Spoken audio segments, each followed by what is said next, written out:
That's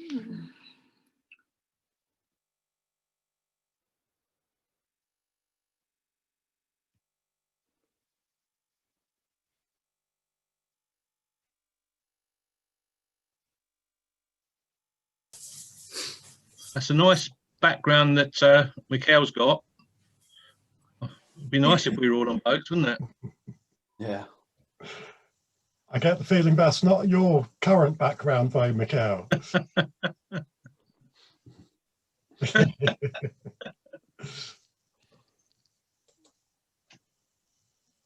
you hear me now? Good morning. Morning. Morning.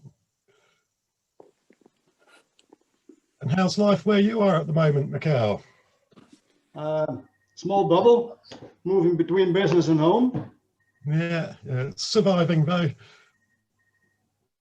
Sorry? Surviving though. Yeah. Where's home, Mikhail? I'm sorry? Where's home? Where is home? Oh, right, okay. Yeah. Are you under the same restrictions as we are in the UK? I think mostly yes. No essential replacements are allowed, and you should be cannot receive more than one visitor at your home. So yeah.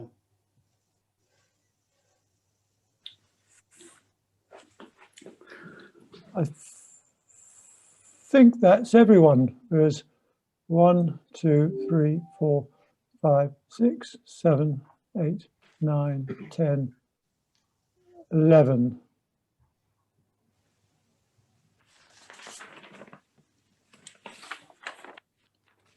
Yes, I think that's everyone.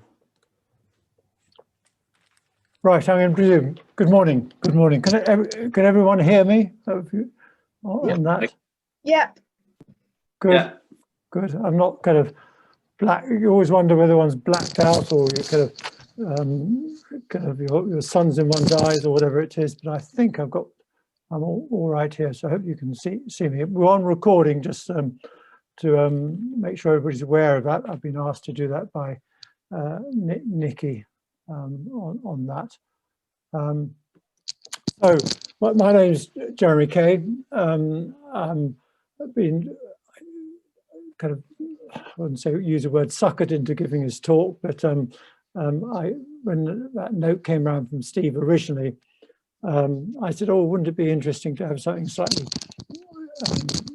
offbeat, not maybe quite true sailing, and in the end we ended up asking me to give this talk on musculoskeletal injuries on that. It's planned to last, he said to me, 1 to 2 hours, so I don't know if that's longer than you're expecting or not, but that's what I was aiming for. So it's essentially a PowerPoint presentation on that. So I'll just go straight to this. And then get that just up here, down here. There we go. So hopefully, let me just make sure. Right. So I'm now on my title screen. First thing is, I thought it'd be to do something about injury assessment. And that's going to be the first part, 1 or 2 points on major injuries, and then some points about musculoskeletal injuries. Now, I don't know what the audience experience is. I heard one person just say that they're a paramedic. That certainly puts me on the toes. I myself, I'm a RYA cruising instructor. I keep a boat down on Solent, but I live up here in the northwest on the Mersey, and I'm sitting here with a view over the Welsh mountains, all covered in snow. So I don't know what anybody else's view is as they look out of the window. But I'm also an orthopedic surgeon with a long history in the management of trauma. I'm still working, and I still partake in the acute omissions of fractures, but no longer involved in the major trauma area. I used to run the northwest pelvic and acetabular fracture work on that. My disclaimer before I even start is this is not a course, it's my own personal observations of things, and it's not meant to undermine the RYA first aid textbook or the dictats from any first aid groups. It's really trying to consider what one might be useful, essentially on a boat where you're away from the nearest help on that. So, as I've said, first aid, I just mentioned it briefly. I'm going to look at some assessment tools and concept of triages, and anybody with any first aid instructor or any more medical knowledge will understand all that. I thought it'd be worthwhile looking ahead and a few things on chest injury, have a short break, and then maybe cover these areas on that. I'm hoping that do a little bit of with my iPad and notes if my Bluetooth works, and to see how that goes. So you all would have been completely au fait, I hope, with the classic principles of first aid, and that's a really important platform where you're trying to stop something or save somebody's life by immediate action, whether it be clearing somebody's airway, or, as you know from recent Manchester bombing, if the circulation had been stopped in that young girl, then maybe compression on the bleeding, then she might have lived. So all these things still very important as a first line treatment. I'm just going to go to my, I want to go to that one, that's better. However, what happens if professionals cannot come immediately? One really needs to be able to do something next afterwards. And so I say these principles remain true wherever you're on Earth on that. Most of first aid doesn't take you to the next level. We all, I know, will be completely familiar with this concept of weather forecast. In 6 hours time, something's going to happen soon, 12 hours, etc. We all know that if you measure barometer pressure change of say 3 millibars an hour is going to warning something's going to happen. Really, when we're looking at the assessment of an injured or ill crew, when help is not immediate, we need to have a similar system. And the two things which are used extensively in hospital is Muse scoring and Glasgow coma scale. Now I'll come to the Glasgow coma scale slightly later on. But why was this introduced? I can tell you that if you do a CPR on an orthopedic ward, the chance of that patient living is somewhere in the region of 1%. So some people would argue it's hardly worth having crash teams turn up to an orthopedic ward. And that's with all the backup, people already geared up to do the necessary, everybody trained up. I have to do a CPR training still every year. And the reason is you want to stop people getting to a situation where they arrest. And they introduced a scoring system, so you know if somebody's going off, they can then get the appropriate people up to treat that patient so that they never arrest. And that concept has been really, really good in preventing deaths and treating people before the arrest. That concept, I think we should use more, maybe introduce a bit more onto the yachting scene or the vessel scene, where you've got a universal system where you can monitor how somebody's deteriorating. So when you're communicating with the land-based services, we have a patient with a Muse score of 2, but it's deteriorated to 6 in the last half an hour. You know, they know what you're talking about. And the other thing which I think is important is you're able to have inter-crew conversation on how one of your crewmates is getting on. And this may apply not just to musculoskeletal injuries, but say somebody who's been really seasick, and they may actually suddenly be going into renal failure from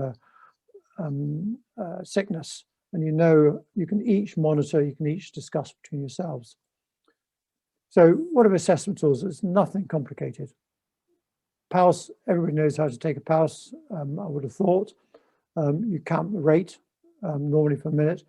Maybe people not used to doing rhythm, which is, as it says, is it regular? 1, 2, 3, 4, 5, or is it regularly irregular? In other words, 1, 2, 3, 1, 2, 3, 1, 2, 3. All those mean things. And of course, the other one, which is very common when somebody's had an injury and a bit older, they might flick into something called atrial fibrillation, which is irregular. So 1, 2, 3, 1, 2, 3, 1, 2, 1. You know, there's just no character to it. And you monitor the character. Is it thready, bounding, or not? That's a basic observation which everybody can do. We should be very experienced of that because we're all used to doing light characteristics. I find it really difficult counting light characteristics. But I'm sure people are much better at it than me. I don't know if anybody knows what light characteristic that is, but it's Edison Lighthouse. Respiratory rate is again, probably not necessarily well known how important this is. The normal respiratory rate is 12. And the reason why it's important is, I think with global warming, everybody knows that CO2 in water is carbonic acid and cause acidosis or increased acid in the seawaters, hence all the problems around the world with coral reefs. Well, the same applies in the body. If you are having a respiration in your tissues, whereby you've moved out of the aerobic respiration of the tissues to anaerobic, you produce lactic acid, and that causes a massive acidosis. And it's that which drives your CO2. CO2 drives respiration, not oxygen. You have to drop the oxygen to about 70 millimeters of partial pressure of oxygen before it drives respiration. So it's if you get an increase of the respiratory rate, is a very sensitive indicator of bad things happening in the tissue, whether you're septicemic or you just have got not enough blood being circulated. And you may have come across people in the hospital setups where they're measuring the acid base or the various hydrogen ion concentrations. So respiratory rate is really sensitive and maybe not so well known. Blood pressure, we all know about blood pressure, but how many of you, dare I say it, have a blood pressure monitor on board? It costs about £5 or £10. The modern day ones, they do it almost automatically. And it's quite a simple thing to have if you're going on a significant journey, to have a blood pressure monitor. With COVID, everybody has had a temperature, I'm sure, checked before we go into a shop, a building. Certainly, we check everybody who comes into the clinic at moments, just put on their forehead. And in sailing, I think it's probably very relevant with hypothermia, etc. Then this is alert, voice, pain, and unresponsive, which is just really what the patient's like. And then you should record anything else, which you think is wrong. And record this on paper, not just, and then you've got a sequence of things and you can see what changes. And the change is really important in medicine, the change of figures, same as a barometer reading. So this is modified early warning score. You have a chart like this, there's lots on the internet. And for instance, this is normal, so you score 0. If you've got a drop of your systolic blood pressure, but your heart rate is 110, you've probably lost maybe 15, maybe even 30% of your blood volume to get changes like that in a young person. Your respiratory rate, you would have seen gone up. So if you had a figure here, here, and here, you'd be musing at 3. Well, I can tell you that if you ring up the satellite, people say, I've had one of my crew members fallen and hit the left side of their ribs on a winch, and they're okay, but their muse has gone from 1 to 3. They will know what you're talking about. they already with that figure be saying, oh, I wonder if her spleen's gone. Just with that history and that musing without any further information. So it's a very useful tool. And if that person's deteriorating, you really have something to go on. And very importantly, you can do it when somebody's on the next watch, they can also monitor, and it's all recorded correctly. And these are typical Muse charts. There's you can, as many as you like on the internet. You can print one out and put it in your ship's book, first aid book, and it is just there. It costs absolutely nothing, and it's useful. It gives you confidence. I think that's everything. It gives you and your confidence, your crew confidence in various things. So that brings to the concept of triage, which I'm sure you'd be familiar with. And it means slightly different things, but it's all basically the same as who do you treat first? And it's originally came out of a war zone treatment of who do you evacuate first. On a boat setup, it's probably more geared to, do you need to try and get this crew member off the boat or not on that. And it's really looking at who needs attention, who can wait, who's too far gone. Obviously in the hospital setting or the multiple accident setting, like say the Manchester bombing recently, is who do you send to the ambulance first, who's not worth sending, who can wait, etc. And of course at sea, everything is very different. You may not be able to get hold of contact emergencies. You normally only have one person injured at a time. Your response time may be in days, and how you recover a person is maybe limited.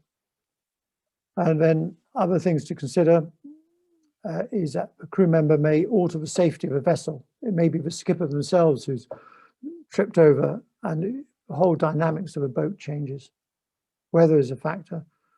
One of the most annoying things is this, the platform which you're on keeps on moving up and down. It won't stay still, and I think that adds quite a lot to any assessment of a situation. I don't know, does anyone know the range of the SAR helicopter? I know nothing about helicopters, but does anybody know what the range of this would be? No idea. It just makes you thought. 539 miles when I looked it up on the internet, which means that if you're more than 250 miles offshore, because you need a return journey, you need a bit of playtime, and then you've got weather factors. If there's a headwind, I suppose if there's a headwind going out, there's a following wind coming back. But it doesn't have to be far offshore to not really be able to be airlifted off. Fine in the Solent and everything else like that. Maybe not when you're kind of halfway to the Azores or somewhere. So on that. So really, I've kind of summarizing this now. It's probably responsibility of all the crew members to be aware of how you can make assessment of ongoing condition of that person, and so you can communicate to yourselves as well as to the authorities. So just, if you're interested in this subject, there's lots of scenario cards on the internet, and which you can test yourself on. And it's worth maybe just look at them and seeing how you would manage an injured person with those type of physical signs. Who would you prioritize? And certainly in our exam setting, it was always the bank robbery gone wrong, several people been shot, you know, pregnant lady in the bank. Who would you ask to be brought out first? And if you just go, and there's lots of cards which you can test yourself, and they give you the vital signs, the information you have. And it's worth just looking at that. It gives you a bit of something to think about. So I can't stress, I think this very boring subject, assessment, is quite important, is very important in giving you confidence and managing patients. For crew members, I have to say, I say patients all the time, I'm afraid. And I'll just talk about head injury, because head injury is something which I'm sure all of you experienced on a boat, either minor or major. If you're sitting down in the Solent, every year I hear, oh, somebody's been hit by the boom, can we have help? So it's not an uncommon event. And I just talk a little bit about various types, so you've got some idea what you might be dealing with. So scalp laceration, this is a favorite of the journalists when there's been a demonstration in London. They take a picture of somebody with blood pouring down the face, but in reality, there's lots of blood, and rarely is the blood loss significant. Rarely. Well, never say never in medicine. And you can manage that with pressure.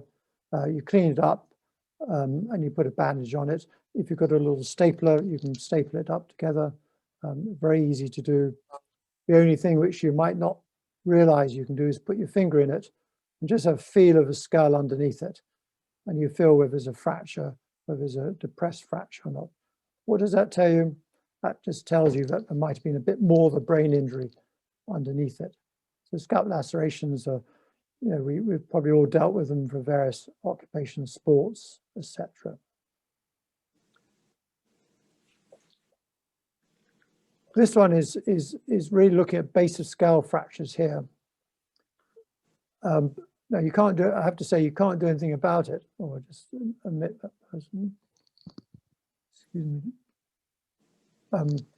You can't do anything about a base of skull fracture, but if you recognize it, you can realize this is a much more serious injury. And again, when you're discussing with any satellite telephone or radio communication group, you can say what's going on. And is it, when I say base of skull, it's a base, kind of not the top part, it's a bit which is above your jaw and round the back on that.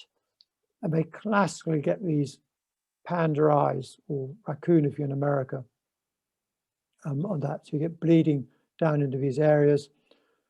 You have CSF, that's a fluid which your brain sits in, leaks out through either through the ears, through the nose. If you taste it, it's slightly sweet because it's got glucose in it, which is why we like sugar to keep our brain going. And the blood doesn't clot. And the point is, it's just a mark of significant injury. You can't do much. Probably the only thing worthwhile doing is giving them antibiotics if you have any, because one of the big risks of infection after this. But again, it's just if you've been hit by the boom and you're 2 days offshore and you have your crew member has those type of signs, you know you've got a real significant problem on board.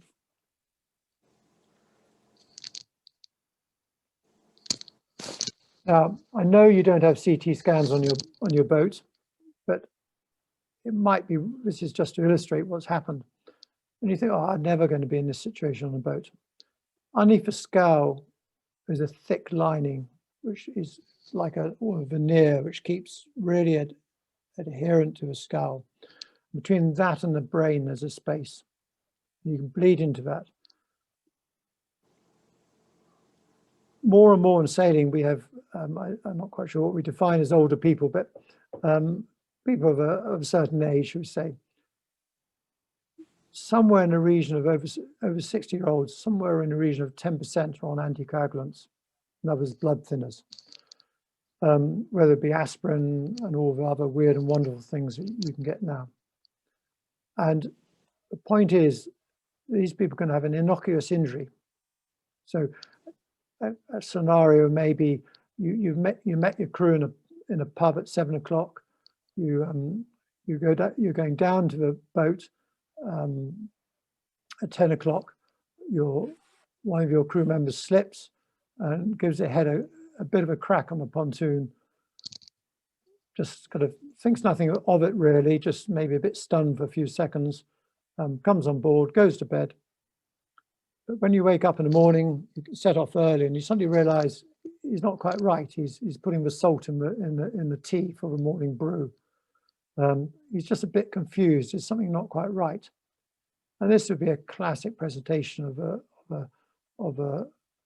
subdural hematoma. Just kind of gradual confusion, maybe over 24 hours, 48 hours on that. And the key is that the original injury may be innocuous. So it's just understanding and recognizing that so you can take action on it. The reason I bring these up is to come to something called extra jaw, but just to, you may have not realized that your brain is like a blancmange. I know it may feel like a blancmange, but we always describe it as a consistency like a blancmange, so that if you're walking, it stops, it will kind of shear through. I have to say that you can't do anything with an injury to the brain itself. Therefore, you can observe, support, wait, help. You can't do anything about it. But I'm going to come to assessment in a moment. And the main point of bringing out head injuries is to bring out this one, so that you can recognize this when it occurs, because it's this one which you can save a life, and it often happens in a younger patient, younger person.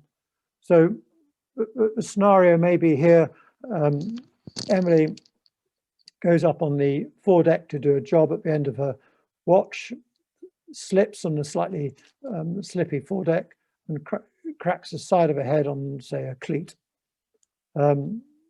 She's kind of stunned for about 30 seconds, hardly noticeable. You think, oh, she's been knocked out. And then by the time you've got yourself, put the autopilot on and got yourself to the front of the boat, she's kind of come round, for want of a better word. And she seems to be fine. She makes her own way back on that, and she's already got a bit of a bruise around the back of the ear. And being a good yachty, she's very proud of a very large bruise. And you compare your experience of bruises with her, and she says, "Oh, I've always had bigger bruises than that." Anyway, she goes to bed. And 4 or 5 hours later, you go down to wake her up, and unfortunately, she's dead. And this is a classic, what we call lucid interval, where they have a short concussive episode. They seem to be absolutely fine, and then they die. And this is just a CT scan. And what's happened is just above your ear there, there's an artery in the skull, in the actual bone. It's called the middle meningeal artery. And it bleeds. So you get bruising on the outside, but you get bleeding on the inside. And that strips off this thick layer of membrane. And slowly it compresses the brain in this closed volume. So we have here, this dark space is what we call the ventricle. And that should be much bigger and should be matched with another one on the other side. And you can see everything's been pushed over. This line should be going straight up the center. It is deviated onto that side, and everything's squashed across. In fact, the other sign you get is your pupil dilates on this side because it's been squashed. And it's just recognizing this injury. So I'll just go on that. Your management, well, you can manage it on a boat. You can manage it if you're in the middle of nowhere, but you would only do it unless you knew what you're talking about, if you were talking on a satellite phone to somebody, if you like, in head office on that. And you say, well, that's never going to happen to me. I don't know how many of you know this name here. This is Liam Nielsen's wife, who died. She was skiing. At the end of the day, she fell over. She hit her head, was a bit stunned, drove home, went to bed, and when somebody went in there in the morning, she was dead. That's a classic presentation of this. So this is why just knowing that it exists, knowing that you should keep a regular observation on somebody, and knowing that in this particular case, you can do something, or you can get a person extracted to a neurosurgical unit, will save that life. And this brings me something called the Glasgow Coma Scale, which again, like the Muse scoring, is a way of assessing people with head injury. It's really simple. It's everybody can do it. These are just 2 flashcards I brought up from the internet of what the scoring is. Hopefully, everybody's still on Glasgow Coma Scale 15. I haven't fallen asleep yet. on that, and it's reproducible, and it's been going. There's a guy called Tennant in Glasgow, in Southern General, who I think it was in the late 60s that it came out, and it's quite simple. You say, does a person, you know, if they're asleep, you say, "Good morning, Emily," and their eyes open spontaneously, or if you are not really kind of coming around, but you give their fingernail a squeeze. I'm not sure how many of you know how to cause great pain to people, but one of the ways is get your thumbnail and you push on the nail bed like that, and it's really painful. Or you get your knuckle and you grind it into that person's sternum, and that's what response to pain is on that. And then verbal response, you know, everybody knows somebody's a bit confused from alcohol. Inappropriate words, but they're still forming words, scores 3. Incomprehensible sounds, I describe that really as somebody, if you kick a dog, they whelp. That's you know, if you do the same to a person, you know, just a sound is a response. It's not something which you need your brain for. And then again, moves to localized pain. So we just got to try and move your hand when you're squeezing it. You withdraw from pain. And then this one, which is a bad sign, is if you see those people in Westminster Abbey lying on their coffins with their hands up into that position, that's what you mean by an abnormal position. And it means you're on the way to your coffin, I think, on that. So I've got a little note to myself. I'm going to transfer, I hope, to my notes. I just wanted to explain what this all means. So I'm going to stop share here.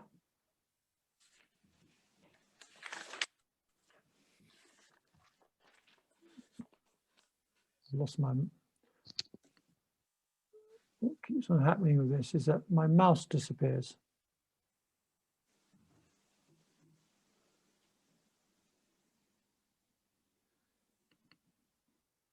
I'm going to go back down here. Sorry about this.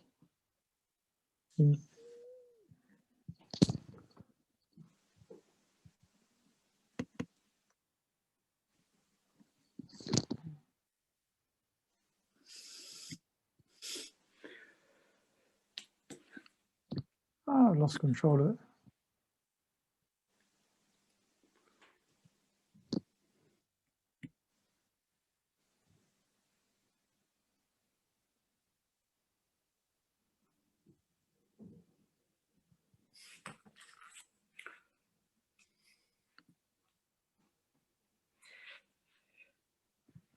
Oh, this is embarrassing.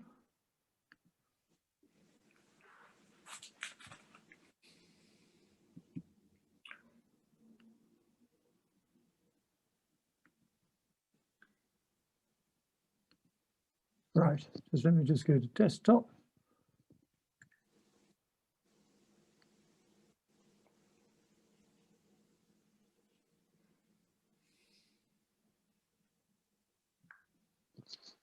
Give me 2 minutes. I might have to miss out what I was going to do on this.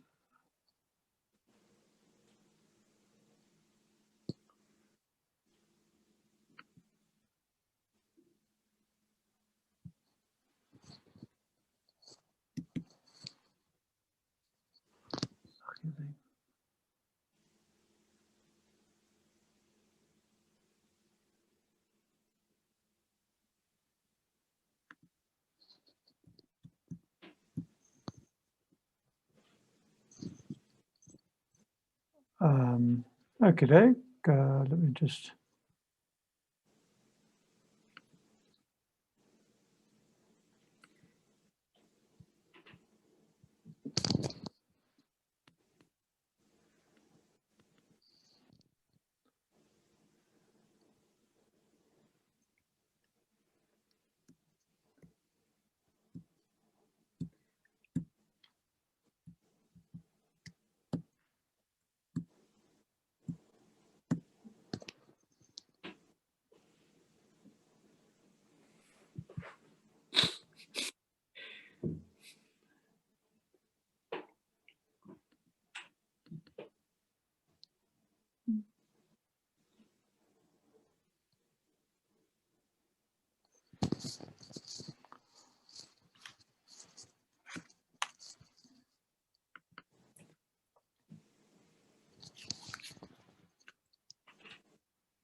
Computer jam.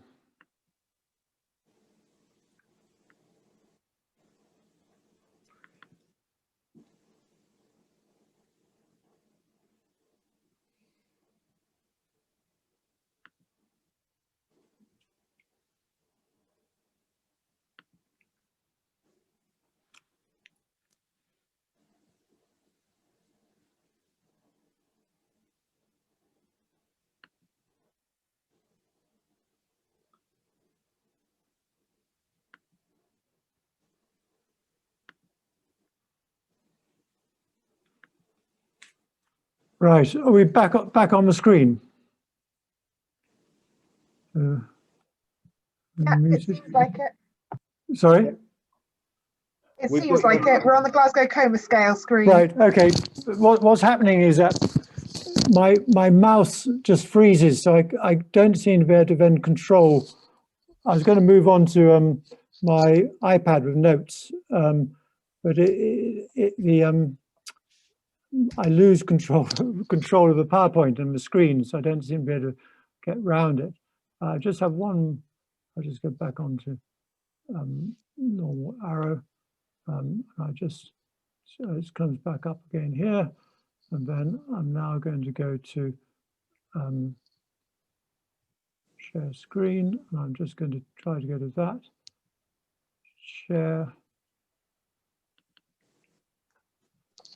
Right.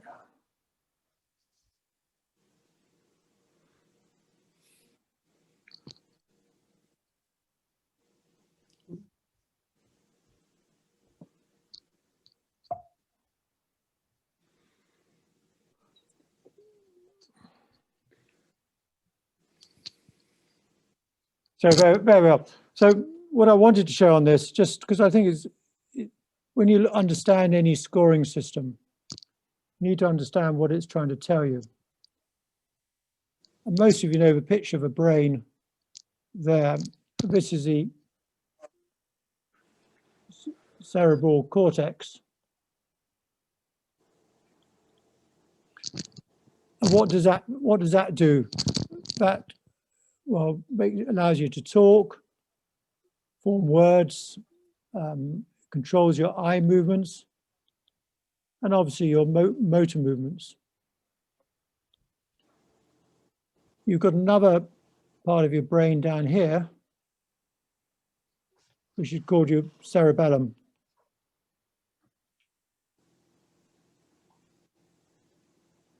That's a processing unit. And it's that which does all your reflexes. There's something called a red nucleus in there.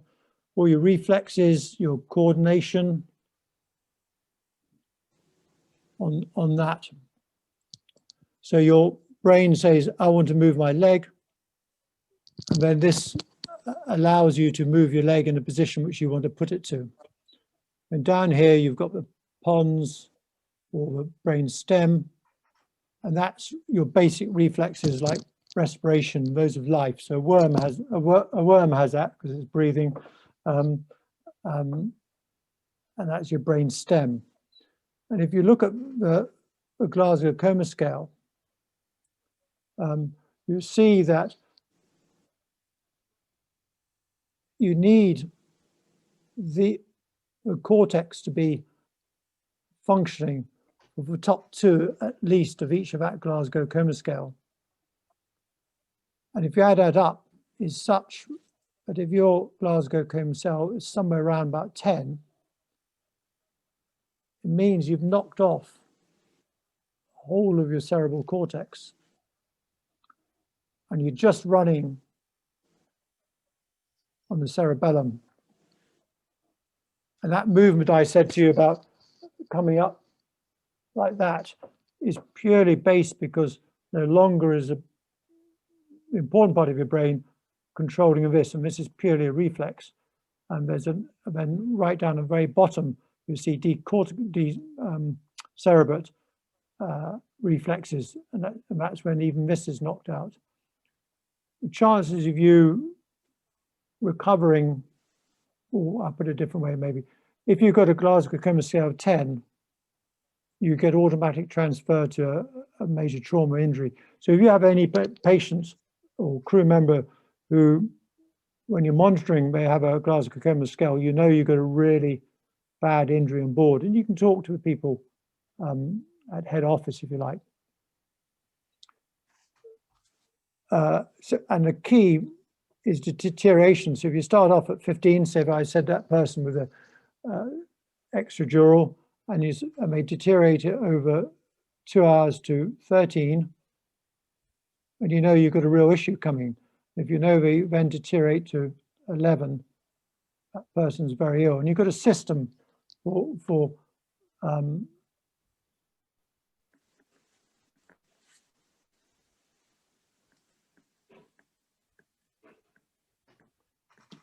you've got a system for assessing them.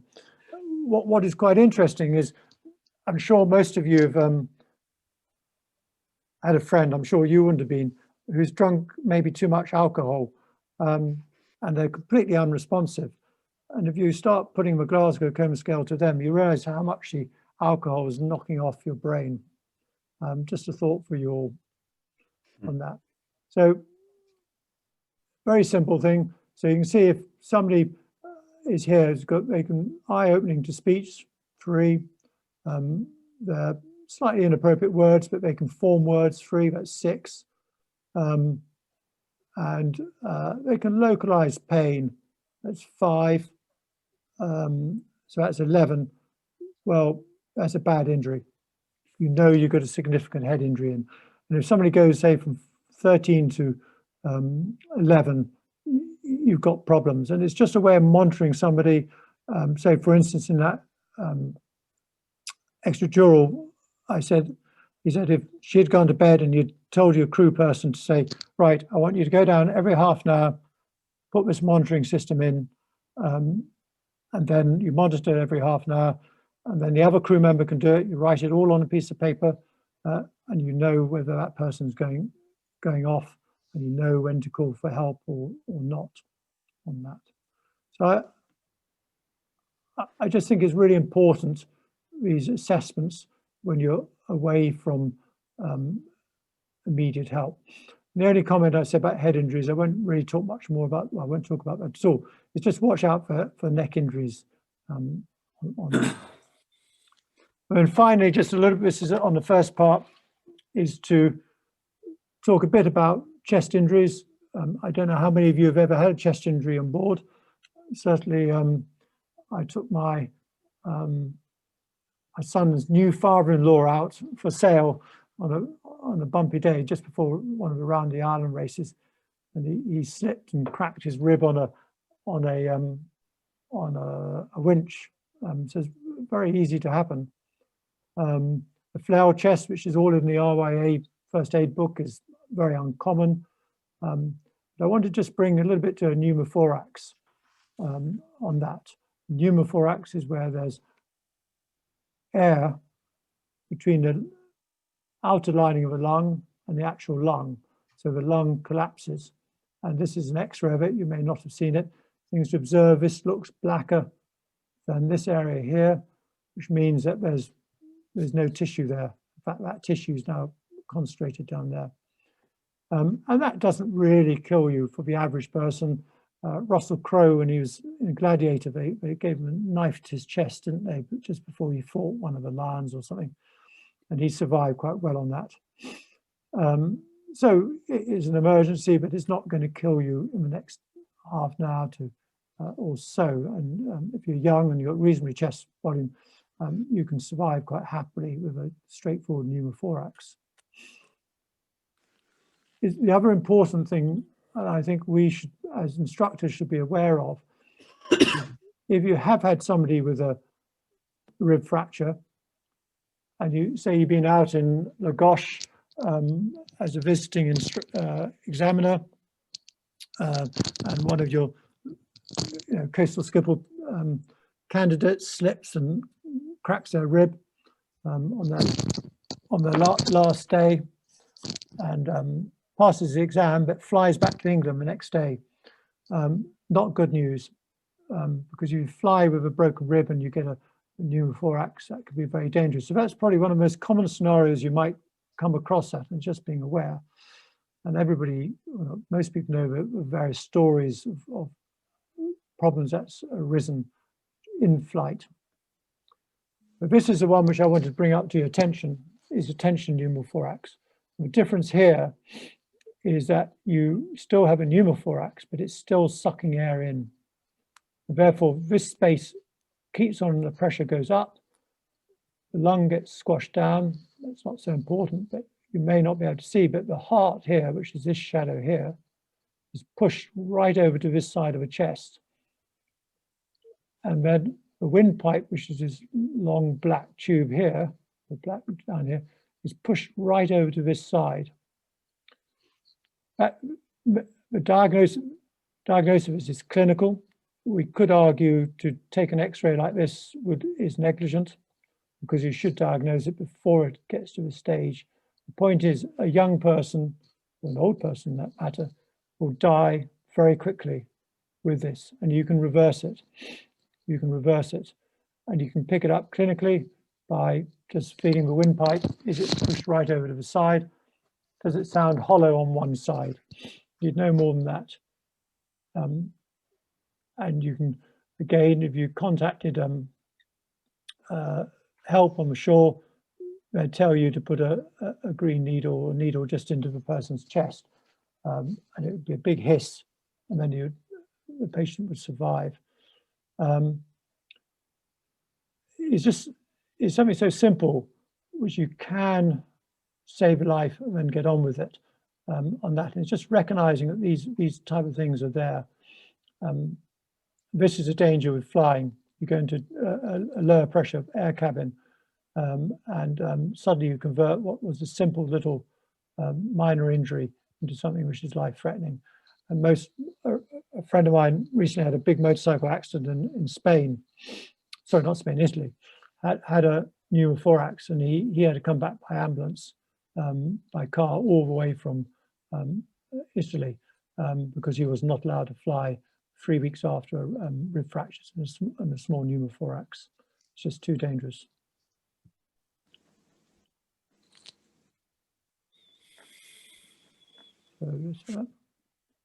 So just this covers most of the first part. I just think it's being awareness of various potential injuries, the concept of triage, recording observations is really important, and just simple paper-based assessments, recognizing that something called Muse and Glasgow coma scale is about, how easy they're to use, and the importance to recognize is not only allows you to communicate with the rest of the crew, so you can all take turns. It's not just one person having to stay up doing these observations. And you can get the most inexperienced person to do them and say, skipper, such person is now not so well. I think one of the most common scenarios which you might have is rather an injury, somebody who's been seasick and not doing well, and they can run into problems. I mean, 24 or 48 hours type seasickness. And then also it's very important you can communicate with shore-based services. You can have an educated discussion with them. So I'm happy to take a short break if anybody needs to go and refill a coffee. Anybody wants to ask me a question, I'm happy to try and answer them, check their emails, phones, or anything else. On that, any questions or comments or thoughts?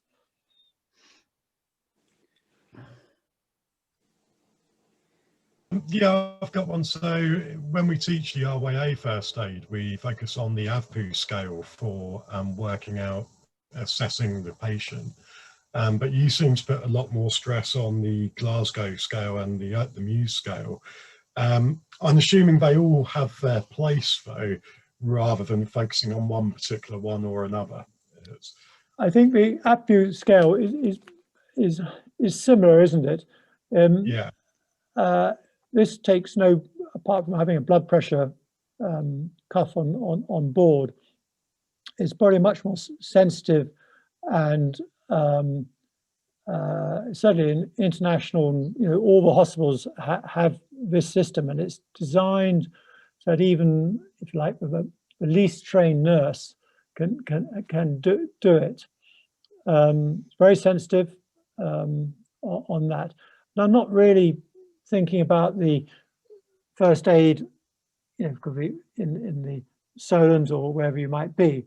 I'm just trying to think, well, if you were going offshore or more distance, what's a better way of monitoring and more accurate, really, I'd say, yet not complicated. Makes sense. Yeah, it's just the next stage on in our tool of monitoring things, really. Yeah. Absolutely right.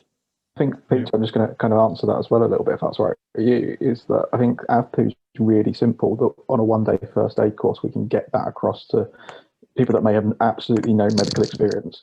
Whereas I think when we start talking about GCS and Muse, actually, you try and front load students on a one-day first aid course that have never done anything before with GCS, Muse, AVPU, you'll explode their mind. So yeah, I mean, it was interesting. I'm not talking about bringing it into the one-day first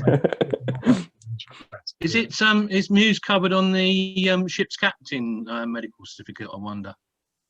So the sort of next level up for someone that's a commercial. I'm not sure on that one. I haven't done it. I don't know. If you look at the back of a first aid book, they kind of allude to it, the RYA first aid book. They do allude to kind of, it looks like they're beginning to put a chart in or a thought about it. When I started this, I suddenly thought, what can I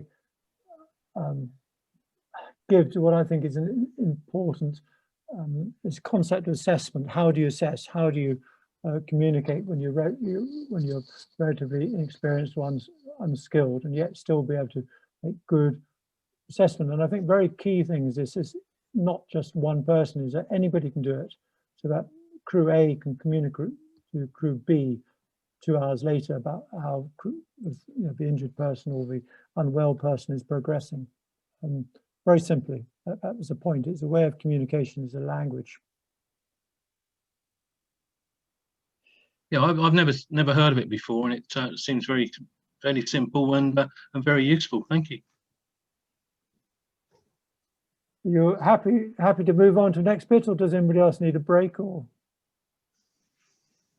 Coffee would be good. Yeah, I could do with a quick break. okay, good. We're just a few minutes in, and then that's good. Yeah. I could have said.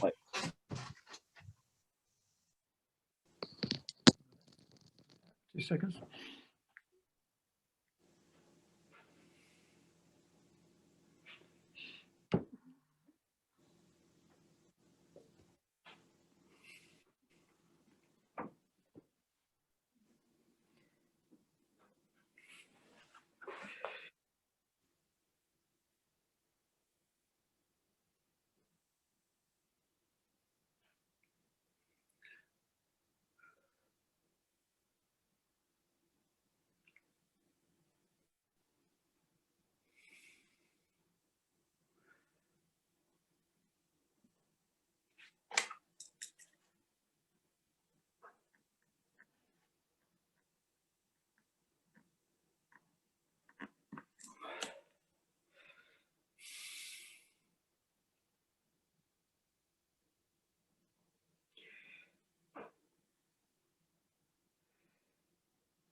Jeremy, do you work in an NHS hospital?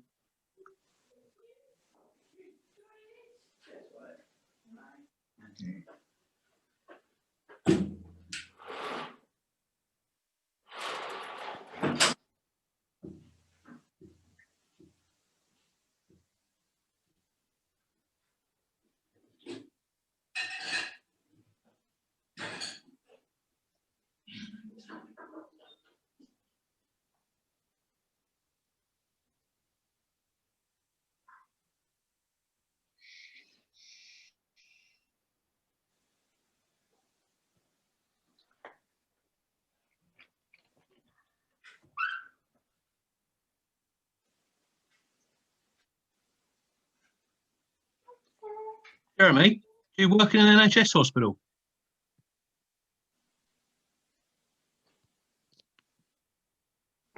I don't think he's put his headphones in. Ah, yeah, fair enough.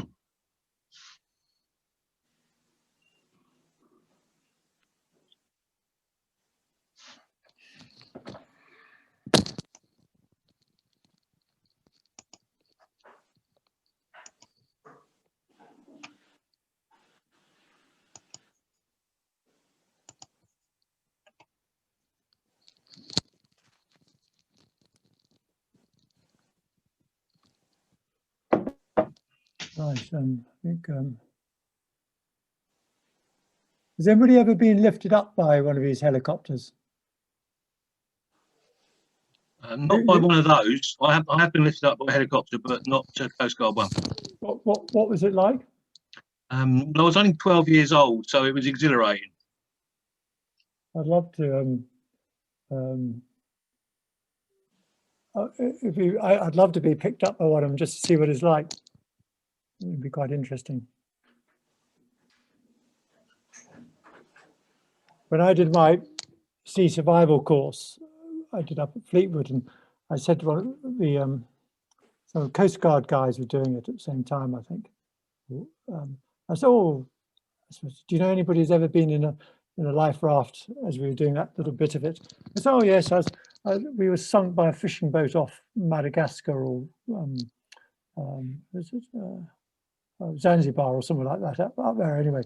And they said we spent 3 days in a life raft because they sunk the boat in front of our eyes, and I thought that was quite interesting to actually have somebody who's been for real been in a life raft. The biggest problem is it's so hot, not cold. Can't smell very nice either. No, I've never only been in life raft in a swimming pool, so it probably isn't too bad. We were just waiting for Gary Martin and those young. So, Jeremy, do you work in an NHS hospital? Yes. I gave up my private work about 3 years ago. So I work up here on the Wirral. I used to be in the Liverpool, the main Liverpool hospital, and I moved over to the Wirral. We serve about, it's kind of medium size plus district general hospital, serves about 400,000 people on that, which is sort of the size of, it's the same size as, say, Brighton, Portsmouth, those type of hospitals. Fair size. About right size. It is all changing very much on how things have moved around at the moment in the last 5 years, but I'll be out of it shortly. Right, I think we can probably restart on that.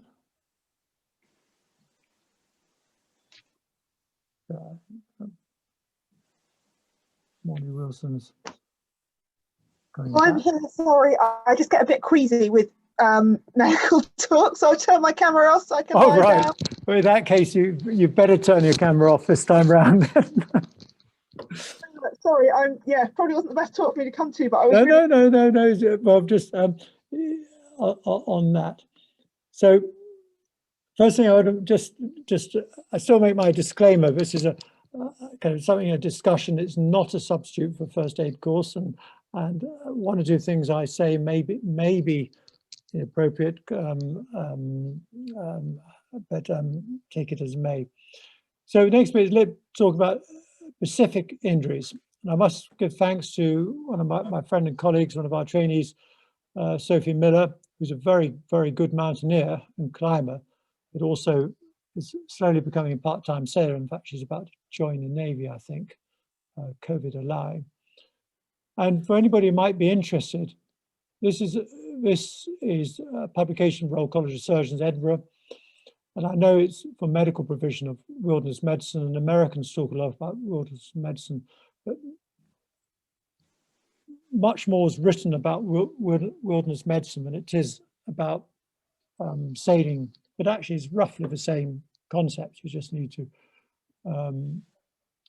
change a word, wilderness, to being on a boat. And there's some lessons from that. And they go through one of the first things which we're all familiar with is risk assessment. And obviously they will apply risk assessment to a land-based trip.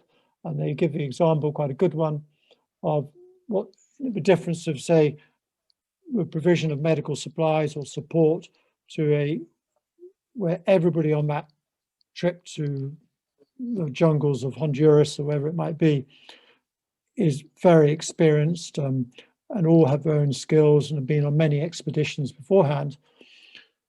And then they compare that to, say, a television reality program where you have 3 or 4 experienced people, but the rest of the people going are, newbies who are going to see how they handle the jungle, and the whole difference of what you might structure your backup plans and everything for.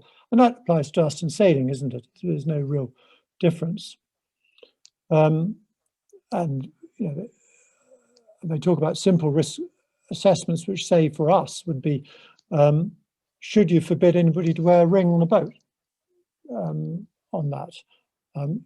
For what is a very minor adjustment to your practice of virtually no cost, because what happens on a boat stays on a boat.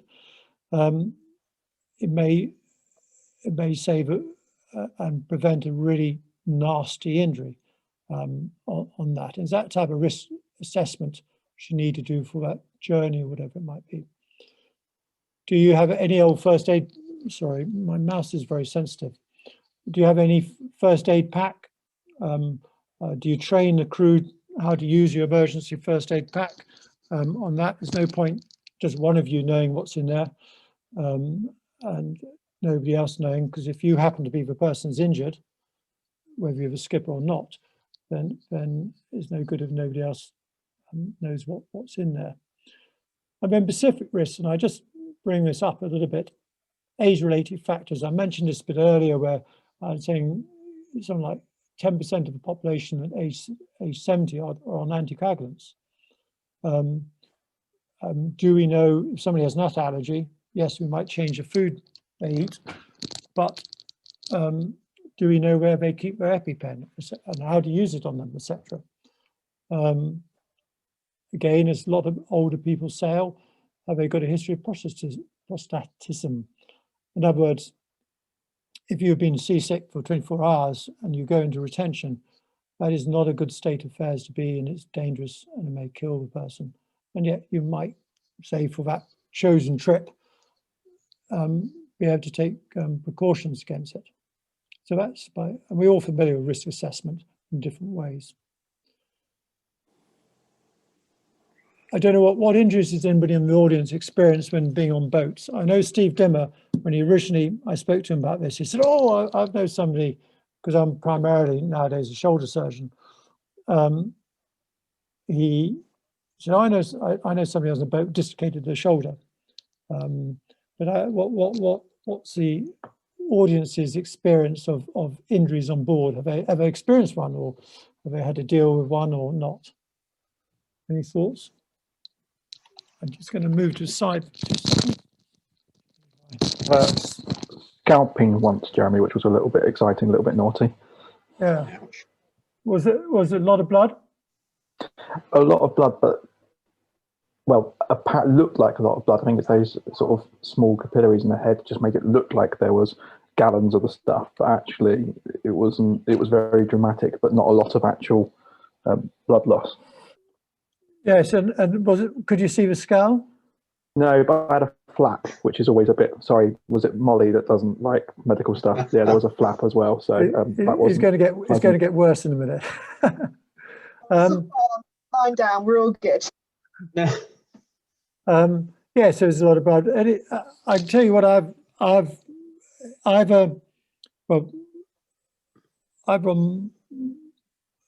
not so much on my boat, I have to say, but about one broken rib on my boat. On when we've kind of been sailing together as a group on other boats, some of us on the sunsail stuff, we've had head injuries, broken wrists, and quite significant arm injuries. Another guy completely wiped out his nose. When I say wiped his nose out, he fell full, he's about 16, 17 stone, this guy, fell heavily into a winch and the first contact was his nose and it carried on. You could see the broken nose from another boat, which was one I was on. What else have we had? I know through work, we've had spinal injuries, I've had neck injuries, dislocations, etc., etc. So they do happen on that. But I'm surprised maybe you're very good, cautious sailors and you keep everything in control. We had a medical incident with a crewman, and it turned out to be kidney stones. Yeah. We left Yarmouth in the morning, everything tickety-boo, had breakfast, set off, went through the Needles, heading towards Weymouth, and he just started going downhill. It wasn't very rough, but it was almost like seasickness to start. Got worse and worse and worse, started being sick, retired to his cabin to try and lie down with a bucket. It just got worse and worse, and the skipper actually recognised it, just went through things with him. So we panned, got put through to Portsmouth to the medical team there. They talked us through it. They agreed that they thought it was kidney stones, and we got diverted to Poole and picked up by the Coast Guard and an ambulance there, and he went off and got zapped at Poole Hospital. But it was a really interesting experience to see the system work and how the support system operates. That's very, very good. I know another example was a friend of mine, he was telling me that this was on a proper motor vessel. In the Antarctic, one of the crew went into retention, urinary retention, and they did have a doctor on board who couldn't deal with it. And the guy basically lost his kidneys because they couldn't deal with it. And yet a 5-minute procedure would have sorted them out. So it happens, and especially as more and more older people are sailing, I think medical emergencies and are more common on that. So we'll just move on there. So I think from the musculoskeletal side of things, these are fairly common things which you might come across. Wrist fractures, shoulder dislocations, because all falls. Most of these are falls or getting your hands trapped on that. And of course, one serious injury is, I don't know, have anybody had this as a medical emergency? A bruised ego, very difficult to deal with. I'm a dinghy instructor and we have a lot of those. Yes. So can you put a pan out for one of those? Sadly not. I think, Jeremy, going to just saying about bruised ego, I think there is something interesting about particularly competitive sailors who, mess up, bang their head, and then they develop a bruised ego. But actually what you're seeing is a change of personality. You're seeing that kind of start of a symptomatic brain injury. And it's quite difficult to tell, like, have they just ballsed up and are they in a bad mood because they've lost their race? Or are they in a change of personality because they've taken a smack to the head? Yes, it's difficult, isn't it? So when you're assessing somebody, you need to take a history and a bit more detail than you might think. It's not, oh, a person fell. It's exactly what happened. What did you fall on? Did you fall on an outstretched hand? What did a crew member feel that happened? Often people are very aware of what happened. Oh, my shoulder popped, my knee popped, or whatever it was. What did your arm feel like? I spoke to a lady the other day who fell over a workman's toolbox and said, oh, arm just felt like it been detached. It wasn't attached. It was just like a bit of string there. You need to examine the person, and you need to look and observe, and you can, even to an untrained eye, just by comparing one side of the other and being honest of what you see the difference are, it's amazing what you can find. We've got two of the most useful things, as I say. So if you've got two shoulders, you can look and say, well, how is that different? And it's just simple observation. Wherever bruising is, and bruising is something which comes up very quickly within a few minutes, is a bleed. Bruising often is a slightly later thing, and swelling is later. Swelling is 24 to 48 hours on that. Deformity, in what way? It's not only just deformity, but also posture. Which way is a leg lying after that injury? What is the movement possible? Pulses and circulation. Pulses, you can feel the pulse or in the wrist or in the foot. Circulation, if you can't feel a pulse, is you just press and see how quickly it refills up. My fingers are quite cold at the moment, so the white here, so we're not refilling up at all on that. Listen, there's a crepitus which would suggest broken bones on that. And have a feel. If you're feeling just with your fingertips, you're not going to do any harm on that. Just have on that. I'm going to mention shoulder dislocations now, because that's what, in fact, as I said, Steve Dever said, oh, well, that's interesting. I had one to do with on the boat. This is anatomy. This is a humerus ball, the ball. That's a socket as above the shoulder blade on that. And this is called the glenoid. And one of the key things about the shoulder is that this bit is somewhere in the region of 4 times the size of this. So the way which often is worth explaining is a bit like golf tee with a basketball rather than a golf ball on top. And you can imagine it's really unstable. And hence why the shoulder is the most commonly dislocated shoulder in the body, dislocated joint in the body on that. The other injury which you get a lot of, it falls onto the point of your shoulder, onto the side, is this is a collarbone coming up here, and there's a joint there, the AC joint onto the acromion, and that's often popped. Is recognizing that you don't need to do anything about that on a boat. If it happens, it's just sore for a while. I've had that injury myself, and we didn't do anything about it. So my picture's got lots of different people on it, but this is an X-ray of your shoulder, and I hope you can see if it's not. If I can just move. There you go. You can see that this is the shoulder of the humerus coming down here. This is the glenoid, and you can see that all night, everything in nature is nice and smooth. So there's a nice smooth line there. There's a nice smooth line up there. That's all completely normal and in joint. I mean, if you come to this one, this is a dislocated shoulder, and it's fairly obvious to see that the ball is now sitting at the outside the joint.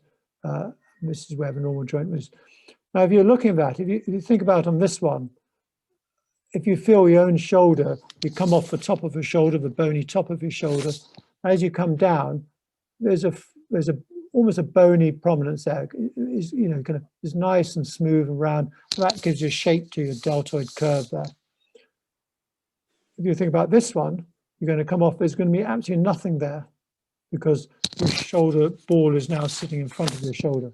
So you have you lose that nice round shape of your shoulder. And if you put your finger in there, it's empty. And if it just goes in front, it's full. And then this is 2 clinical pictures of that.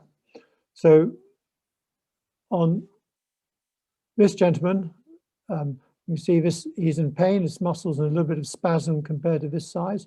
And on the normal side, he's got a nice curve coming around there. It just looks like a normal rounded shoulder. And you can see this, it comes down here and it's just flat. So he's lost that nice curve there. And also he's holding his arm because it's so painful. And that's a dislocated shoulder. And if you're tempted to move that, it'd be very painful. You might just make sure there's no loss of sensation around there. You just say, can you feel that? Yes or no. Is it the same as this side on that? Now this one is a different injury. It's still a shoulder injury. But if you look, that contour of the shoulder is still maintained on that. But he's got this sticking out the top. And this is a dislocated AC joint, and no action on this is required. And you know it's better because it's a bit sore, but nothing too significant. Just a question on that, please. Would that the dislocated AC joint, will that spontaneously relocate then, or what? No. What's the outcome? The outcome is the vast majority you leave alone. In the last 5 to 10 years, we've been operating on them more commonly, but it's most of them just leave alone. You've actually ruptured. It's not really a joint in the same sense as say this one is. You've ruptured the ligaments because the whole arm is suspended by 2 very short, powerful ligaments running down here. They get ruptured. So will that deformity persist then? Because it can do, yes, yeah. Yeah. Yeah. Okay. So for certainly for a female that may or even for some males that might not want that. Would it be possible to treat it? Oh yes. I mean, I like operating on them, but you've got to balance the benefits and the disadvantages. Very few girls come with this injury because very few girls fall over. We've got a huge increase in these 2 injuries due to cycling. And even worse is when I go out cycling on a frosty morning and slip on that. But there's no urgency about that. If you were on the way to the Azores, then you don't need to do anything. You can wait till you get in, and that's the point. They're not that painful. Whereas this one, I'll come to what we need to do in a minute on that. So giving us a scenario, there you are, you're on a delivery trip to the Azores, you're halfway there, about 500 nautical miles to go. Emily, who's the first mate, 25 years old, she's had a pretty boring kind of morning watch, early morning watch, was desperate to get down to chocolate biscuits. And in her excitement, she slips and falls down the companionway, dislocating her shoulder. Really painful, very painful. Your situation awareness is that the weather's nice and warm, the wind's fairly steady, force 3 to 4, 1 meter swell, but you know that bad weather is expected in 48 hours. The other crew on board is you've got 2 other guys, you've got the skipper, the injured mate, you've got another couple on board, about 45, bit inexperienced, they've done a day skipper, but that was 5 years ago, so they could do a bit of rental in Greece on that. So what's your assessment of a situation? What would be anybody's action plan? How would you go about managing this situation? I will await comments. I daren't go to my other system to write this all down because I'll probably lose my connection again. Anybody going to voice an opinion? Well, for the assessment, you're a crew member down, so I'd probably put the skipper on a on-call watch, take him out of the watch system, put the 45-year-old couple on a one-on, one-off watch system, and then that way the skipper should be well rested for when that bad weather's coming in 48 hours, when the more inexperienced couple aren't probably going to be able to cope by themselves. Also, by then, if you've taken Emily off the watch system, she might have recovered enough to help you when the bad weather comes. Good. Any other? So it's a long-term plan, I would say. Could have, let's say, how you're going to manage it in the next 2 days on that. Any other comments? I think I'll be looking to find somewhere to get her sorted, to be honest. If it was me, if there was somewhere, a bolt hole somewhere. I think if you look at the map, you're about halfway between Horta and Lisbon, both 500 miles. And it may be, as you quite rightly say, you may say, well, if bad weather's coming, I would prefer to be with wind essentially behind me rather than beating into it. So there may be a change, as you quite rightly say, a change to where you end up going to. I think we also need to consider the fact that if we're going to start beating into that wind, that's going to be an uncomfortable, jumpy, bumpy ride for someone that's potentially got a significantly damaged shoulder. That's going to be agony. The smoothest we can make this journey for Emily, the better. Absolutely right. Any other comments? There's no right answer. Don't like all these things. There's no right answer. Did she get the biscuit? That's the question. Did she get her chocolate biscuit, or is she now like hypoglycemic as well? That's really important, I think. Could we get some medical advice and maybe get her shoulder back in? Absolutely. So that's quite good. Just some pain relief. Like, if she's in pain, let's get her some pain relief. And I think that we kind of overlook that a lot. We get excited about pills and stuff, but actually some general kind of over-the-counter analgesic would be a good shout for her. Absolutely.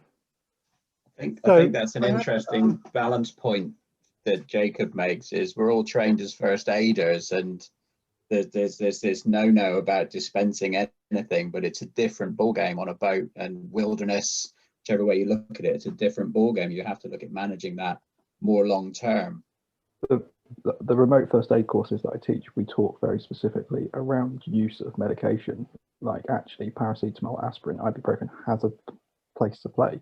And actually, if you can go to Tesco's and buy it from the spotty irk that works at the counter, why the hell can we as grown-ups not offer it to our crew, our patients, our colleagues? Well, you can, because you can have a Cat C medical supply. You're going to have Cat C medical stores on board, and the RYA, Cat C first aid kit's got it. So it's got analgesia of some description in there. I haven't heard anyone mention popping out a pan or a mayday, depending on how severe she is. Might have been a process from my point of view. I asked about getting advice. I don't think it's a mayday. Well, it's not a mayday. She's not in grave and imminent danger, nor the vessel. But pan, yeah, possibly. So these are just things I popped down. You probably need in this situation just stop the vessel and heave to while you kind of think of all these options. You obviously, despite being in the middle of the ocean, maybe just check that somebody's keeping an eye on deck, that there isn't a big tanker coming your way. You need to go assess the severity of the injury. What exactly are you dealing with? And then I think everybody's mentioned contact device. We looked at weather, point of sailing, time, etc. On that. So what are your options? You could do a broad arm sling. I'll come to that in a moment. Somebody's mentioned analgesia, paracetamol, whatever you have on board. Could you arrange a medevac? I don't know, but I suspect it's going to take 12 hours at the earliest time. That may, they say, well, if you make your way back to Lisbon, we'll be able to get to you and we'll meet in the middle type thing. I have no direct experience of that. Purely from a medical point of view, these are very, very painful injuries. And unless you've experienced a lot of pain, it's difficult to know how much pain can be there. There can be progressive damage to the local nerve structures there. There can be ongoing damage to the humeral head and the glenoid. And the longer you leave it out, the harder it is to reduce later. This applies to quite a lot of things. And in effect, you have a loss of a crew member. And that's where we're probably different from if it happened in a walking expedition or something like that, on that. So to put the cat amongst the pigeons, I might say, is could you reduce it on board? And somebody's mentioned that. I would say it's relatively easy, but once done, the patient's still able to function. The pain is resolved, less going on damage. I stress very, very strongly that this is not what I'm saying. If you're sitting in the middle of a sound and you're 1 hour out of cows, where you can just turn around and get into the hospital service. This is when you're offshore, away from immediate help. And the various techniques, all you need is gradual traction. I'll come there. So this is probably the most common recognized wilderness technique, where a person lies flat and you hang the arm over a table, or however you construct it on a boat. You might have to put them on the coach roof and hang her arm down into the companionway, put a weight on it, and you just let gravity, time, and just note this, 20 to 30 minutes, slowly overcome the muscle spasm. Sometimes a little bit of extra rotation, which is turning the arm out, will help, and it will go back in. That's probably the most common wilderness type technique, and no reason why you can't use it on a boat. And I would argue to you, in fact, the way through is you can do more damage, but you're unlikely to do more damage. And in fact, what people don't recognize is that by leaving it, you're doing damage. Now, I know in the RYA first aid book, we're very, very cautious about talking about manipulation, which I fully accept, but I'm not sure that applies when you're in a scenario which we're talking about. Now, there's a whole lot of techniques, and just to give you an idea, the 10 techniques there.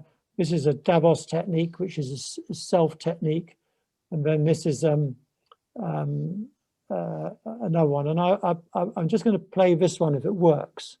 But if you happen to pick this talk up later on, you can YouTube these and just have a look at all the different types on that.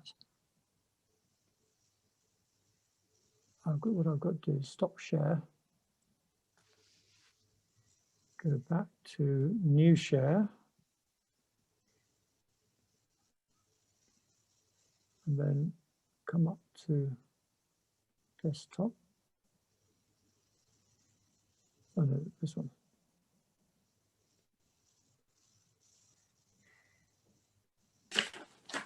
Oh, what just happened to me? And then I just need to, unfortunately, all your pictures at the moment are there you go. So play.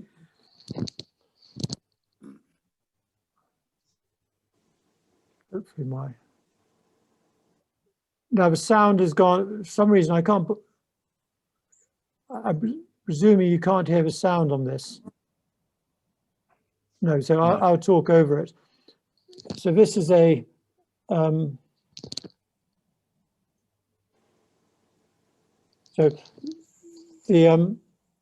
this is preparation, and you can see what I was talking about. This guy, he's got normal contour there, and you see how flat that is there. He's already got a little bit of bruising there. This has got so good. A bit about anatomy, and this. So it can be done without sedation in many cases if you take your time, and it's amazing what you can do. We can put a child with a broken leg into a splint. If you slowly talk to them, get rid of the mother, slowly talk to them, and you can just by gradually moving, you can, it is quite amazing what you can do with people and animals actually at the same time on that. So that's what we're trying to do. So you're pulling it in a line and then twisting it very slightly. So here we go. Patient position. Patient is lying on the cabin things, and they're pulling in the line of that. And if you watch this, you see it go down. There's a bit of tension, nothing very slow. And then if you watch it carefully,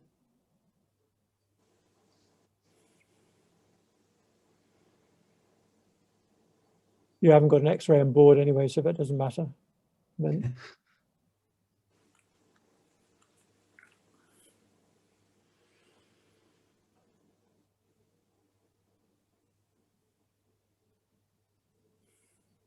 when you see it pop in a second,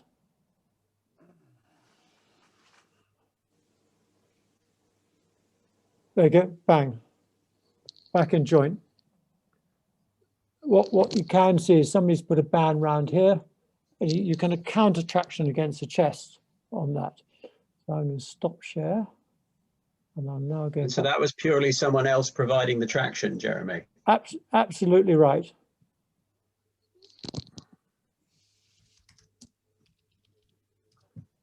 And yeah, I've got to be careful but it's just a matter of recognizing that if you move slowly, you can do things, and you would be doing good on that. So my way of doing it, I do mine. There are 10 different ways. I think there are 12 when I was looking there, and all roughly the same. I just lie the person flat, and I give very slow traction on the arm, and about 30 degrees to the side, and about 70 degrees in the forward plane. That's kind of up in the front. You just gradually keep on pulling on that. And what I do is actually, I put a pillowcase or something like that, a sheet, just underneath the arm. I just can always lift it back into joint. Always worked for me. Now, so I emphasize slow and sure is an amazing way of doing things. And the problem is that if you leave things out, it can be a long-term ongoing problem.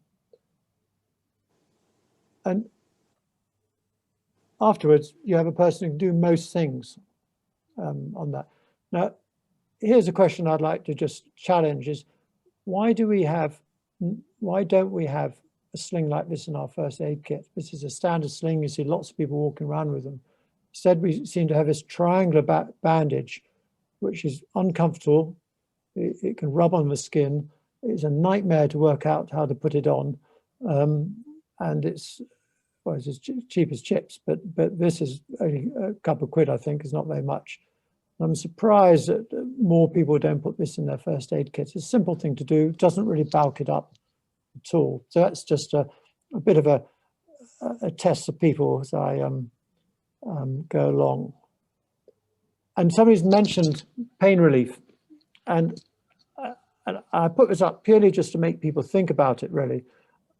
I would kind of not really worry about the fentanyl lollipops because there's huge issues in some countries, so I'm not really advocating that. But this drug, which was been about for a long time, it then was resurgent in Australia about 5 or so years ago, and it's used extensively by the sports people who come onto the pitch with somebody with a significant injury. It's self-administrated. It's very, very safe. But has anybody heard of it? Yeah, I have. We were evaluating it for use on the lifeboats instead of Entonox. Yeah. Well, it's the green whistle. The green whistle. That's it.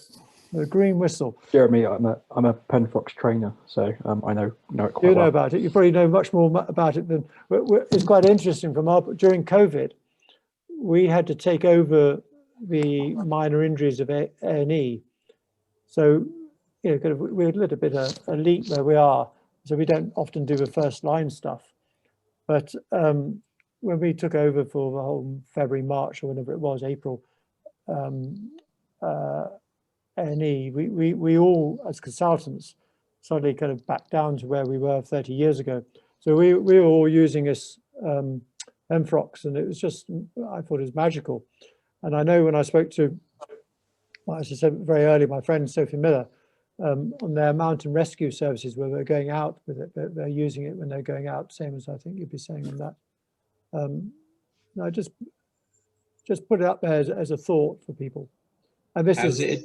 Oh, right. Sorry, you're doing it. That's fine. So this is it's self-administered. You know, as long as you haven't got a kind of liver disease as the main contraindication. self-administered is pretty safe and it's very effective. The person, important things, the person's kind of cooperative. They might groan a bit when you're doing something, but they don't remember it. So that's all you need really. Isn't it a POM though, Jeremy? Fun? Jeremy, isn't it a POM? Isn't it prescription only medicine? Yes, it is at the moment, but I just wonder whether all I'm putting up here is that it's such a good agent that one maybe should be discussing. Well, we have it on the first aid book. I can use it in conjunction when I'm talking to shore-based, or what? I don't know is the answer, and I'm not in that kind of the regulations formally. But I thought people should be aware of it and how it is certainly changing. As I think Jake was saying, is coming much more use in the hospital setting, and whether there's a place for it in the scenarios we're talking about, I don't know. But I would have thought. Yeah, I think some ambulance services are using it as well. The regulations around it are a bit weird. It's in transition at the moment. It's very much heading towards the direction that it will be something that once you've conducted some training and you've got some clinical oversight, that you'll be able to administer it. I've got 3 or 4 of them in the boot of my car, which I probably shouldn't say too loudly, but you know, they are becoming more common. I know that a lot of mountain rescue teams are now using them. The police are using them, because who wants to carry a massive rate cylinder of Entonox, you know, compressed gas cylinder up a mountain to administer some pain relief when you can shove one of these in your back pocket? So yeah, so obviously there's, you're right, and you as you said, you're telling me that people are thinking and saying, how can we use it? And very grateful they would be too. So I've just put these up in all run. So I'd say some of the controversial things I might be saying is reduced, straightened and manipulate, or reduced, or do you just leave alone? I would argue that there's little you can do. You're more likely to do good by straightening and leaving it in the boat setup. So it just to give people a bit of thought is in their own first aid box when they go on a boat or category C medical stores, whether there's actually much useful in that. What would you add? You can think about it now and we'll come to it at the end, but what would you add to your first aid box? Partly from what I've already said and maybe what I'm about to say on that. It's just something to think about on that. I don't know how many people have looked at the category C books. Let's see. So a few examples. All these are very simple things. So a young lad, young crew member, missed their step going down the companionway. What's anybody observations observations of that? Maybe you should ask Molly what she thinks about that. Not blood. I'm assuming the posture is very different, so it looks like it might be dislocated or fractured. Sorry, sorry, my microphone's not very good. I said I'm all right so long as it's not blood, and the posture is very different. So I'm assuming it's dislocated or fractured. Yes. But it's hard to tell exactly what the problem is. But if you look at good observations, might be if you were looking for things, you say, well, what's the circulation like distally? So it's not just obviously the deformity, it's also looking, say, are the toes pink or blue? Yeah, they are quite pale, aren't they? Yeah, they're probably normal colour, I'd say. Is a massive swelling there? Probably not. No, not really. So it's probably not. It's probably not a fracture then. So it's probably a dislocation. No, it means you've got it really early. Ah, okay. On that, and if you're testing things, you'd maybe check. You'd check the pulse. You'd see if there's a pulse in the foot, or if you can't do that, you do a little squeeze. Or that's the actual X-ray of it. You do a little squeeze of the end of a toe to see if the capillary circulation comes back.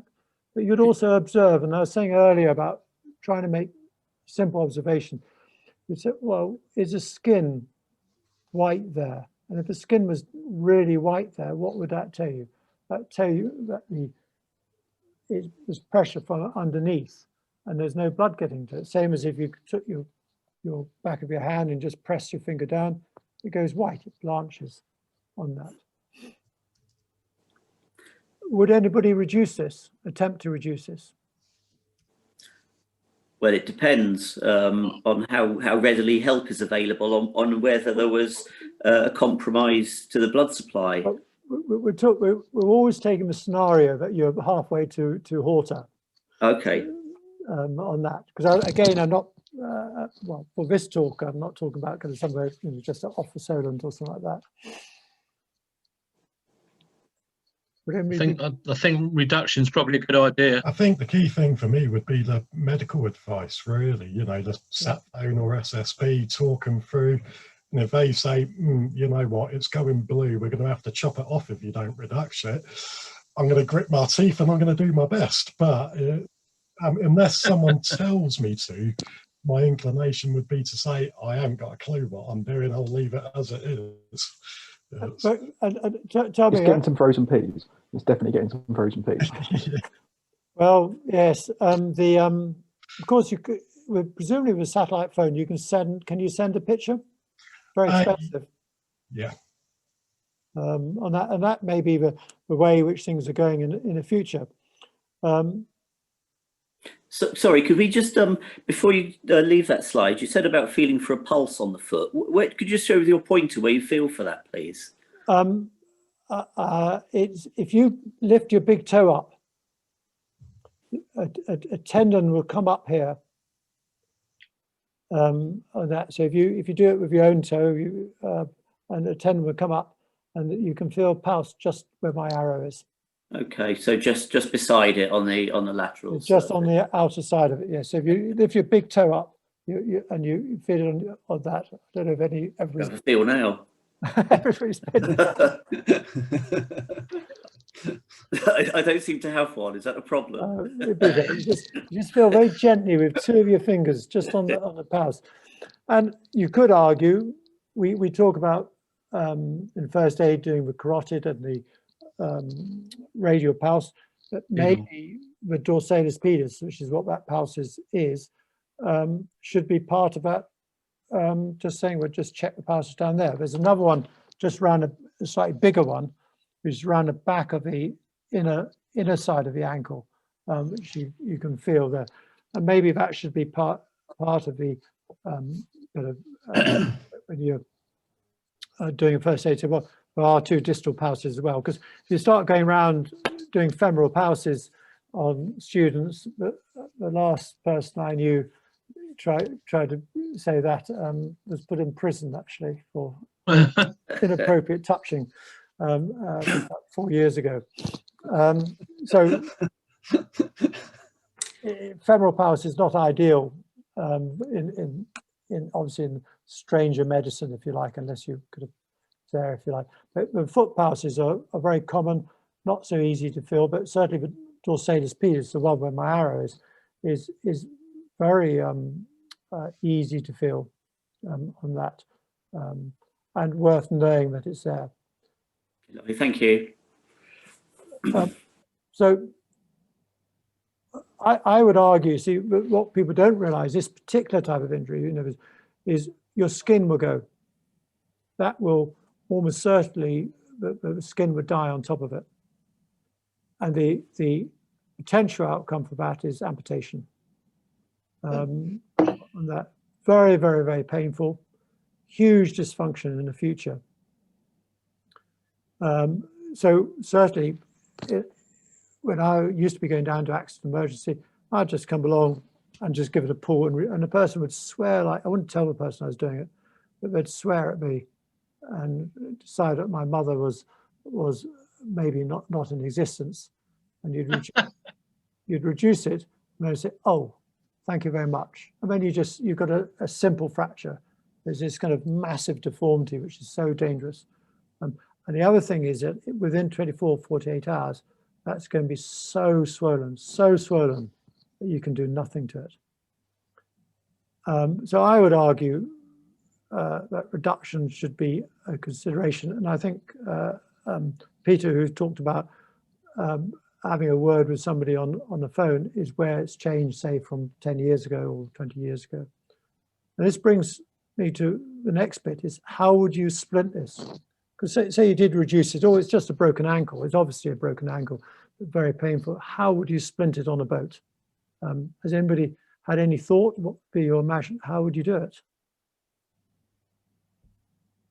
I think I'd look for something like a 1 litre water bottle and cut out a nice shape that you could bandage around the ankle to support the ankle and the foot. Yeah, I mean, I put here, my thought was I could get the washing up bowl and cut that so I've got a right angle, very stiff thing, and I could bandage that on. You could put 2 side supports down. There's lots of imagination you could use on that. Would you evacuate? You know where first aid manual makes a nice little splint, but then you've lost your manual. Yeah, magazines. You roll up charts and things like that, and they'd create some stiffness and things like that. Yeah, you can do something, is recognizing to do it. Nail buttons. So that's the common one for most things. So would you evacuate this crew member on that? Certainly, I think with that dislocation, if you couldn't get it reduced, then I believe that you need to try your utmost to get it off the boat somehow, whether it's to a passing tank or whatever. But if it's just a straightforward ankle fracture and is not grossly deformed, then a good simple splint would be very good on that. So I just put this slide into elevation. We can all elevate. That's not difficult to do, and it's really important to reduce that swelling.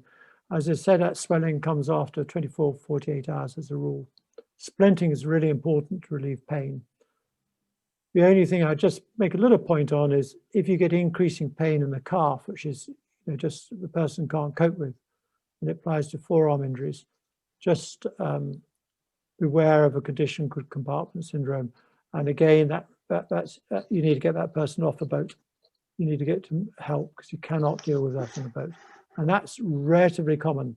The only thing you can do is to make sure that the splint you put on is not too tight. That's the only thing you can do. And really the same arguments come up here. What do you observe? I would say to you, it was obvious what we call dinner fork deformity. Collies. Absolutely right. You've still got your nice little vein just going up there. The fingers look all pink. You check the sensation, and when I say check the sensation, say, can you feel that on the 5th finger? Is it the same as the other side? Yes, yes, no. Why do that? Because if you ring up for help, you can say, well, this patient, my crew has lost sensation in the thumb, index, and middle finger, but it's absolutely fine on the 5th and ring finger. They will know exactly what you're talking about. And it's quite simple to do that. It's just being precise. You don't need to know what nerve that is, but you need to be able to say, let's test each individual finger and ask a simple question. Is it the same as the other side? Yes, no. Is it completely absent, or is it just light? That's all you need to know. And you record it so that if you come back in 2 hours' time and it's changed, you know that you've got and it may change in 2 hours because you've got swelling coming up. You know you've got a deteriorating situation.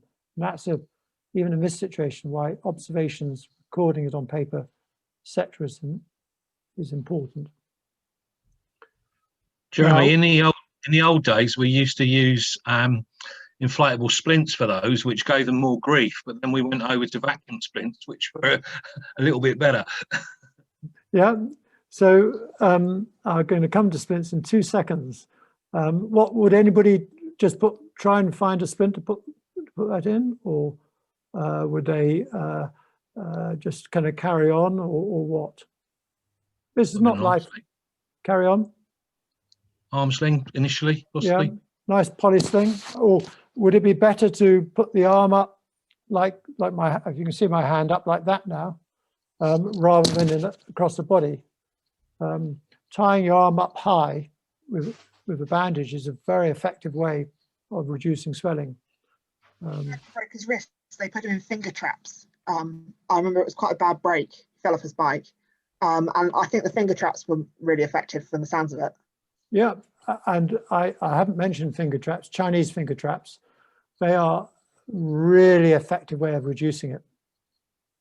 It's amazing if you put the finger traps, especially on the thumb, index, and middle finger, hang it up, put a bit of weight on the other side, then go and chat up the rest of the staff, or the crew in this case, come back half an hour to 40 minutes later, and the job will be done for you. And they're lightweight, they don't, so they're very easy to have about. So they're a really good, simple method. That's just an X-ray of a type of injury you have. So I've kind of gone for how to splint. So I've mentioned it is in the average category C first aid box. Is there actually anything there to splint with? The spare battens, wood strut, maybe crepe bandage. I mentioned hanging your arm up from a grab rail. I think that's really good by some men. And swelling is a great enemy. It's a great enemy not only initially, but an ongoing function. And I believe you should also be thinking not just what you're doing today, but what you do today, will it affect that person's ability to sail for the rest of their life on that? And I do reassess nerve, circulation, pain, and record it. So that's just an example of what I mean by hanging your arm up. It's a simple thing, everybody can do that, but that's better than a sling across the body over the first 48 hours. So I bring to SAM splints, and I'm quite interested in these. I don't know what anybody's experienced, but has anybody ever heard of these? We used to use them in the shipyard for casevac and stuff like that before we'd hand over to ambulance crews. Yeah, I just think, but certainly, as I said, my colleague Sophie Miller, they use it on the mountain rescue side. This costs about £5. Well, I looked it up, £5.50, I think it was. They're lightweight, padded, and got a material with aluminium in the middle, so you can bend them easy. But when you can see this one's contoured down there, that gives it rigidity. This one's folded in half. It's got a lovely roll there. The hands in a what we call position of function. You have co-band, and you use it. And to me, for the cost of say you 5 different lengths, what a good simple thing. And that's better than the Reed's Alamac or the washing up bowl being cut up, and virtually kind of waterproof, and they're ideal to have. And I'm surprised that there's not greater use of them. I think in the American wilderness market, there's much more of them. They're lightweight, so they don't take up much room. And certainly I'm going to go and buy some of these and think of putting it on. I'm going to put them on my boat because it's just so simple to have you use them as a neck brace. You can make it up as a neck brace if you have a neck injury. So I would say that they're worth exploring, worth thinking of, and if anybody's in direct contact with the various authorities, whether this is something we should be promoting in Category C first aid box, or if you're going somewhere in particular, you should think about. And there's a little chart to how you fit it up with. And you see here, I've also put Kendrick's splints. And this is another case. All these things I've come across in my time. Certainly, when I sail on the Mersey, it's where I live up here in the winter when I sailed on Apollo 28. But the guy on the committee boat tripped and broke his leg. So it does happen. Very simple. On that. So I gave a scenario. Gentleman's going forward. He was stepping going forward. I hastened to add on the windward side, and fell over lying at the side. What would you observe here, just on this leg? Any comments? What anybody say they observed just from that picture? Rotation, the right leg's rotated, right foot's rotated. Yeah, and if they said they had a lot of pain in the thigh, hip area, you'd assume they've got a break up there on that. Just that simple conversation with on the satellite would tell the person what to do. You check the pulses. You do the dorsalis pedis pulse, which I mentioned earlier, just there. Check sensation. You know, can you move your toes? Can you move your big toe? Can you just move this one up? And if you're on a boat, you go back to your situation awareness. You're sitting, you know, what's the weather? What's your crew members? How are you going to manage this over the next 24, 48 hours on that? What complications may arise? So that's just the X-ray to go with it. That's what might have happened. And it's so simple. It's a simple thing. The person might, I have experience of me, I just catch a foot and trip, and it's not necessarily in bad weather either. So the question is, how serious is this injury? I would say very serious. Very. Do you mean life-threatening? This is if you're out in the middle of nowhere. Yes, I would say that is life-threatening. You lose a lot of blood in the tissues, even though it's not an open wound. You can still lose a lot of blood in the swelling with the femur, so it is quite bad. Absolutely right, and that's why originally when I said a scalp wound, you see the blood, but it's not that significant. Closed blood loss is often worse than open blood loss, if you like. So you've got to think, how do I get this person down below? What order do you do things? What about the management of the boat when you're sorting this all out? So all these things, I'm sure you're far more experienced than me on regarding these ideas. And I wanted to come to this because I wanted to put this in. You may have heard of the Thomas splint. This is Hugh Owen Thomas, who's we're kind of proud of him up in this region because he's comes from a family of bone setters in Anglesey, and he devised a Thomas splint. And this was around the time when all the big canals were being built by the navigators, the people who dug the canals were called navigators, hence the term navvies. And with their injuries, he had brought the splints in. But when this was introduced into the First World War and Second World War, the Second World War was a Tobruk splint. By introducing the Thomas splint, it reduced the mortality, the death rate, on soldiers who'd had a fractured femur in the frontal zone, if you like, and the evacuation. It reduced the mortality by about 80%. So just by a simple splint, it is a huge effect on mortality. And as just been said, leaving that leg flapping around is very, very dangerous. Even for 24, 48 hours, you get increased blood loss, fat embolism, and the person's in pain. And anybody in pain is bad news. So I think Thomas Splint and Hugh Owen Thomas is an important person. There are some modern equivalents, and those who've been in the ambulance service, this is one type. I pulled this one out really as a Kendrick splint. And the point I wanted to make on this, it's not big. It's small. You can easily put that as part of your first aid book. It doesn't take a box, doesn't take up much room. It's a simple thing. It doesn't weigh much. It costs about £150 when I looked it up.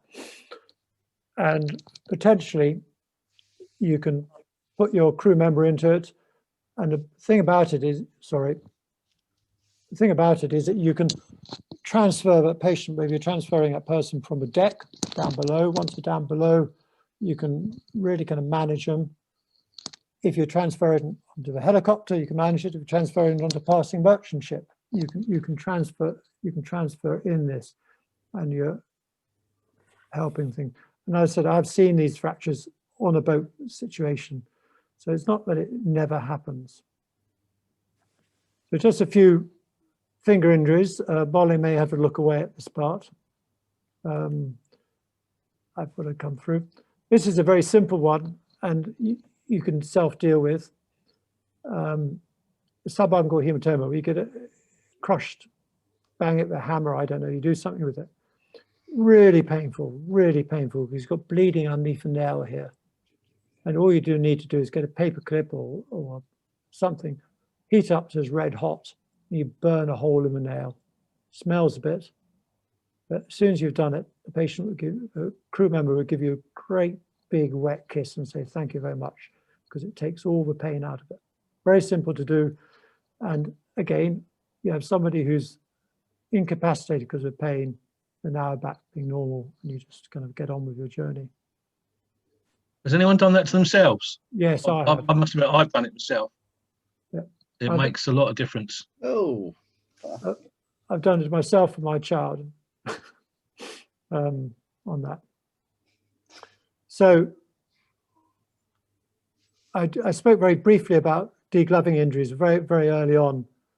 And this is the reason why rings, I think, how difficult is it to take your ring off before you sail? Because it's so easy just to catch one. I almost did it to myself, not on a boat, I have to say, when I was knocked over by a big wave somewhere. I just caught my ring on a rock, but it was just kind of the first second of it, if you like. One of my friends I sail with always takes his marriage ring off, a wedding ring off, and it uses a flexible band when it's sailing. The only outcome from this is an amputation. There's no way you can save that finger. That's not even the worst looking slide I could find on that. So again, it goes back to risk assessment. How much the best risk assessment when for minimal effort you prevent a serious event on that. Again, finger injuries. Caught your finger around the thing. What does anybody observe on this one? Swelling above the ring. Sorry, I missed that. Am I?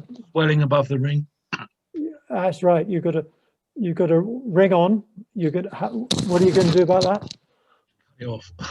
Yeah, the ring, not the finger. But if you leave a ring on, you may lose a finger. Yeah. And it's just trying to make this point is trying to get a ring off if anybody's tried in the swollen fingers really difficult on that. And even to cut it off, there's a special cutter which you put underneath it and you cut down on it. But it's really difficult. What would anybody do with the finger itself? What do you observe, first of all?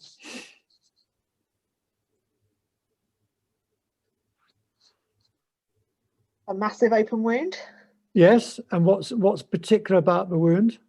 What's this? Absolutely right. So, but that's a dislocated finger. How would anybody manage that? Tape it to the one next door to it. Yeah, would anybody reduce it? I think you'd have to reduce it if you want it to fix it properly. Otherwise, it's an amputation job, really. Absolutely right. And this is a type of injury which you see on the rugby pitch sometimes, and somebody comes along and just gives a quick pull. I'd say you assess, you check the sensation here and here. Just can you feel it there? Can you feel it there? Is it the same as that finger? That finger. Give it a good clean with some antiseptic solution or whatever you happen to have. I mean, you just literally just give it a good pull. It'll go back in a position. You reassess afterwards. What's it like now? And you just put a light dressing on it, and then you splint it. And then, of course, you go back to this, you elevate it. And I put this up in red. That ring needs to come off. And you could argue, should have it been there in the first place? So another simple hand injury you can get on board this is a simple thing. There's no dislocation. There might be a break underneath there, but it doesn't matter. That joint is fine. The management. That's going to be very painful.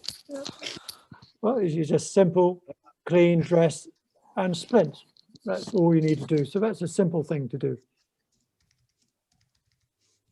And these are different. You can use the SAM splints as these splints. You can cut them up. These are different types of splint. I just really put this up. If you have a bad enough injury to the whole hand, you notice that when the SAM splint came up, I mentioned that it was in position of function.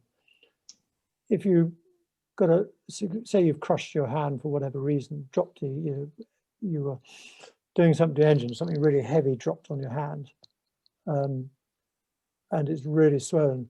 The best thing you can do is just put the hand into that position as if you're just about to hold a beer mug on that position. And you accomplish that by putting a big wad of gauze or whatever you want to do in the middle of it, and then you just wrap it up in a bandage. Not, you put something like that, it's a disaster. So it's just that position of hand function. And that's your safe position. So if you're doing nothing else, and you put the hand into there, then your starting position for rehab is much, much, much better. Now, I've just mentioned a few things. I would reduce the finger fractures, wash, cover open wounds, remove a ring, replace an elevate on that. So just briefly, as we come to a couple of things I'm just going to mention. I'm just going to go on from there. I thought I'd just mention a little bit about spinal injuries. Neck injuries, well, I'm not sure you can do much on a boat. You might be, if you use one of those SAM splints, you could just put a bit of a rigid thing round. It's something which you may come across. A person falls down the companionway, hits their forehead there, and has an injury. I've certainly seen that, and I've certainly seen a young lad who's on his honeymoon, obviously got a bit overheated, and dived into the shallow water and broke his neck on that. But really, there's not much you can do except record the disability and observations. And I go back to this thing, you're still giving good service if you're talking to the remote advisors saying, well, yes, he's had a neck injury. He couldn't feel his fingers, couldn't move them, but he could feel his shoulder. But now, 2 hours later, he can't feel his shoulder. That is all telling us of something. That's telling actually that there's now ongoing swelling and that the neurological deficit is getting worse. So still, the recorded disability and observation remains really important. We do see these injuries, a junction between your chest and your lumbar spine, because you see them in the high-speed ribs. And I've seen quite a few of those over time. Classic president, this guy's probably all right because he's watching the waves, everything's on his legs, he knows what's happening. And the same with, move you up over there. The same with this guy, he's watching, he's driving, he's control. These guys are set up in the boat right, but both their hands are off and they might not see the next wave. So you can see if they come down heavily, not waiting for it, and then they flex forward, it's quite easy to break your... Then that's just a picture of what you might get. And this is a CT scan of the injury. The vertebral body is compressed. And I bring them up really because if you assess them and they've got abnormal, you can't move a toe, or they've got weakness of a toe, or thing, you can't do much on a boat for them. There's nothing you can really do except get them off on that. And I just make the point, you'd have to roll them as a log. So the idea is that, you've got neurology, you don't want to make it worse. You roll them as one piece. You don't bend them or flex them. You probably have to have a pillow a little bit for the thing. You may need two members to do that. And the problem is somebody is going to have to help them do all these things. And these are all things which you may not be used to. There's a whole issue whether it's the same sex and all those type of things. But they need to eat, they need to pee, and they need to have a dump sometime. And you need to help and clean them. And you must, until you get help, recognize that will be part of your role as your crew member. When you examine them, you just check the spine. Let's go back. You do the normal things. And you can grade weakness against the normal side. If one side's 10, if you like, the actual scale is normally 5. is it half what normal is? On that. And again, you communicate to staff with that. The only other one, those who have no abnormal neurology, if you look at the way we treat them, we get them up in a brace and get them going. It's probably not the urgency to get them off the boat like it is in the other case. You may have to confine that person to bed in rough weather. It depends on the pain whether you need to get them off sooner or later.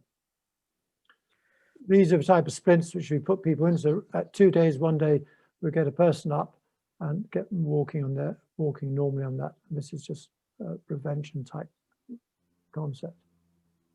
So I've skated over the spine injuries because I didn't want to go too much detail. So just to end with, what would you like to have on board now that we've spoken? Would you like to add any, if you were doing a set trip to, let's take the Azores, not transatlantic, you're going across the Bay of Biscay, you've got a reasonably sized 44-foot boat, you don't have a unlimited purse, so you don't want to spend too much money. Would anybody add or check they've got certain things on board or not? Yeah, you. The SAM splint looked invaluable, it looked really, really helpful. Yeah, I would agree with you on that. It's a bit of a revelation, and I mean, if you look them up, as far as I can work out, they're not that expensive. They're called SAM splints because the person who developed them is Sam somebody, I can't remember his surname is. I think you can get cheaper versions of them from Superdrug and places like that as well. Good. And they're light, and they're not heavy, and they don't take up much space. And you can use them for a wide range of things. I certainly would have a polysling on that. Any other suggestions before I push my button here?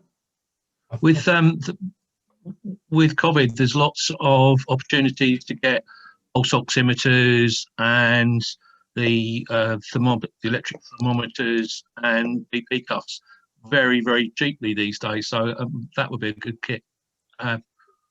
Well, I certainly, when I did my RYA Cruising Instructor course, exam, or whatever you like to call it, for whatever reason, the other 2 guys on the course didn't have a medical certificate. So I said, oh, I'll do it for you and sign you off. And I thought I'd better do it properly. So they went off and they bought off the internet that night, they bought a BP monitor and a urine dipstick and things like that. But the monitor came the next day. It cost, I think, £5 or £10. It wasn't very much. A thermometer is easy. It's quite so easy to get hold of. These 2 charts, observation tools, are really cheap, and I think it's quite a useful thing just to have there. One thing that gives a little bit of confidence to yourself and the other crew about when you're dealing with things. So physical items, but I put this at the bottom. A stapler, you can get hold of one, very easy to use, might be helpful. Syringes, great for washing out foreign bodies and eyes, better than just rinsing. I put the Kendrick splint in there. I've mentioned urinary catheter before. This is a poly sling, which I think is better than those Velcro triangular slings and costs about £5 or £6. A tuber grip bandage is better than a straight bandage because you can hang an arm up with it. There's lots of things you can do with it, in fact. And of course, duct tape. You should always mention duct tape. Cobands are stuff which those physios, that's rather sticky stuff. I put SAM splints. And as a passing shot, I think you should think about a defibrillator if you can afford one, about 1,000 to 1,500 boats, because pounds. So if you do have an arrest on board, at least you've got a way of probably having that person survive, which is why we're now sitting in the telephone boxes and etc. around the country. But you get ones which go on a boat, very robust. I just put that up as a thought for you, depending on, you wouldn't do it if you had a crew of all 25-year-olds and fit, but maybe you're out with people. Can I just ask a question, Nikki, or someone that works in the industry full-time, Peter possibly? Do coded boats have to have BFIBs? Pardon? do coded boats have to have defibs? No, no. They don't. They should.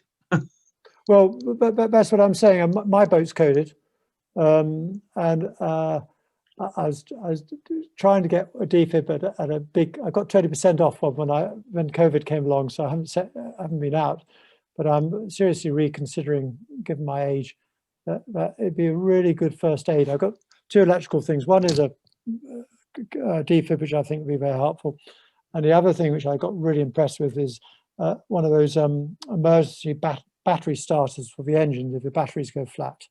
Which is, I think for I don't know how much it costs off the internet, 200 quid or something. I thought, what a good, cheaper than kind of sea start or whatever it is membership. I thought a good backup thing to have on that. When you're talking about defibs, you can get cheaper ones, but what you invariably get is if you get a cheap defib, the pads cost a lot of money, but it's hopefully very unlikely that they're going to get used on a boat. So it might be a better option to go, as opposed to getting a more expensive defib, go for one of the cheaper ones where you're not going to use the pads. The only thing is they go out of date. Yeah. So I just put that up for a little bit of thought, given the audience, and how they might like to have themselves treated or be in a situation on that. And of course, the beauty of it, the frustration of a good insurance policy is it's a waste of money because you never use it.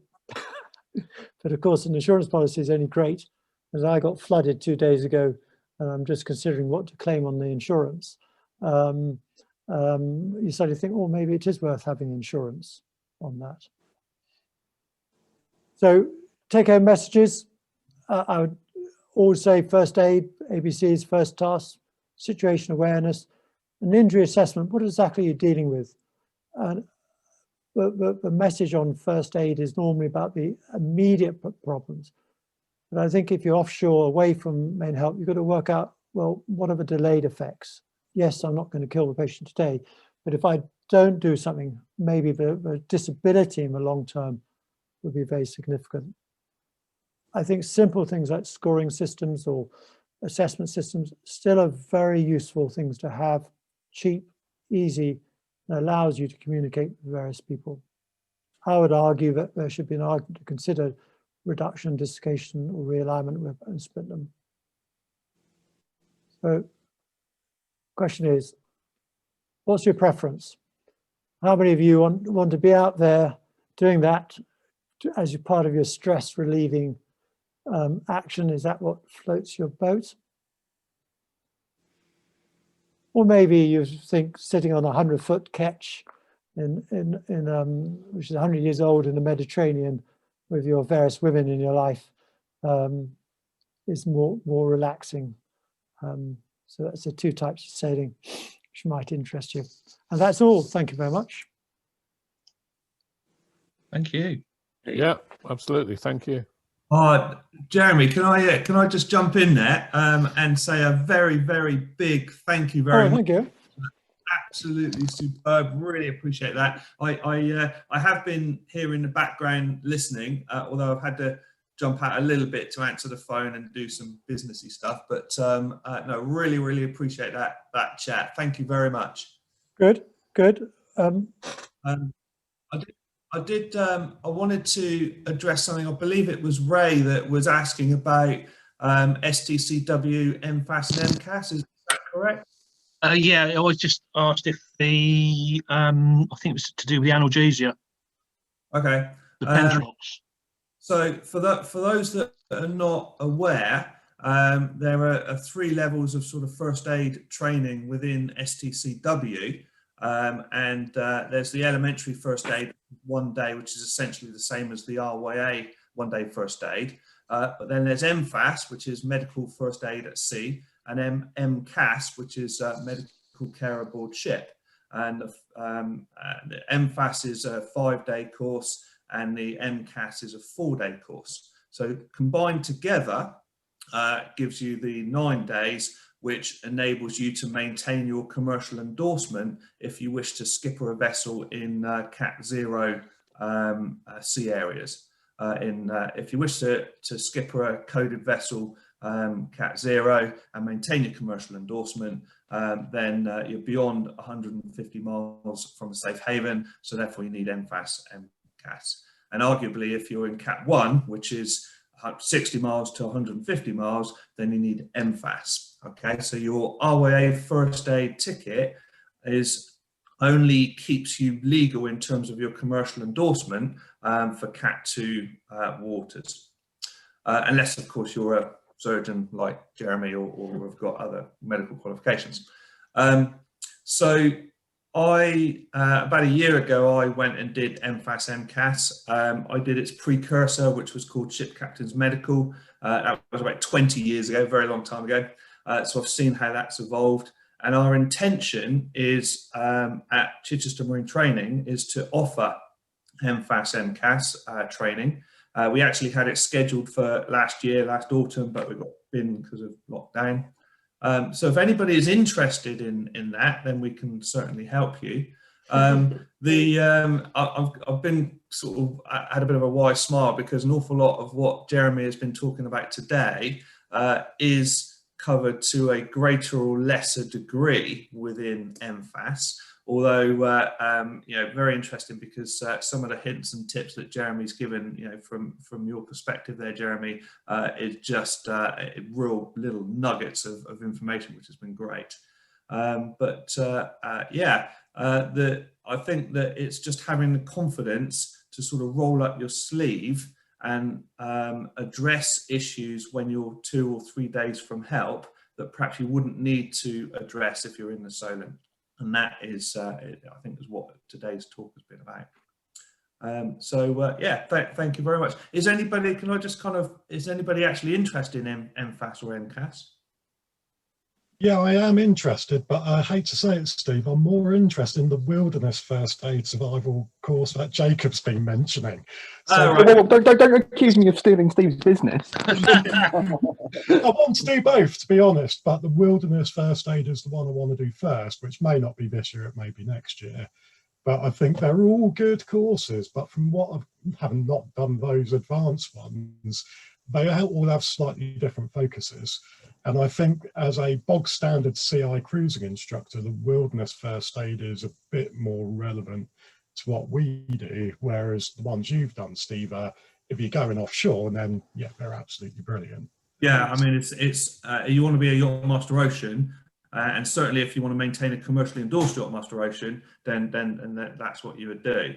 But one of the things that I need to do is I need to equip our new yacht Celeste for in the fullness of time for Cat 0, and that involves us buying a Cat A first aid kit. But I would very much like to supplement that with some of the more modern kind of innovations which Jeremy's been talking about in terms of slings and what have you, and splints and what have you. So Jeremy, if you don't mind, when we do finally get Celeste launch and I'm looking at the first aid, I'd love to buy you a beer and have a bit of a chat, and you could perhaps advise me on the you know, some of the bits of kit that I might put on Celeste. It's quite interesting looking. My wife, who was one of his, dare I say, it's one of the pictures on that boat. Well, I won't say which one, but she has actually done different types of sailing with these. She came across the Atlantic on a boat with 2 other guys, and the guy kind of sent me his first aid list of what he carried. And this is a big boat and it's quite an expensive one, but I reckon that first aid list was a minimum of £10,000. It was an enormous, and it was almost a hospital setup. Most of it was all out of date too, and most of it I'm not sure you could use. It'd be very difficult to use as a non-clinical person. And considering he was 75, I thought, well, one thing he was missing was a ready defib. Anyway, right. So there's some commercial ones out there, but it's trying to get what is most useful for the most likely problem you're going to arise. Yeah. One of the interesting things for me when I did the MFAS last year compared to when I did Ship Captains 20 odd years ago was one of the big differences was the innovations in terms of kit. You know, the various bits and pieces of gear that is relatively cheap. You were given some examples today that you can have on board that wasn't really around 20 odd years ago. But the downside, of course, is that, you know, £5 here, £10 there on fantastic bits of kit all adds up, and before you know it, you are spending serious money. I've been told that you should be able to get a fairly well supplemented Cat A kit on board for around about £4,000. You know, that's the kind of we're not talking super yacht here. We're talking, you know, a little RYA 46. So yeah, there's only so much room on the boat. No, precisely. Good. Yeah. Okay. Jeremy, thank you very much again. Absolutely superb. Really appreciate it. You're doing another session this afternoon, which is extremely generous of you. I have just received an email from one of your participants this afternoon to say she hasn't received an invitation email yet.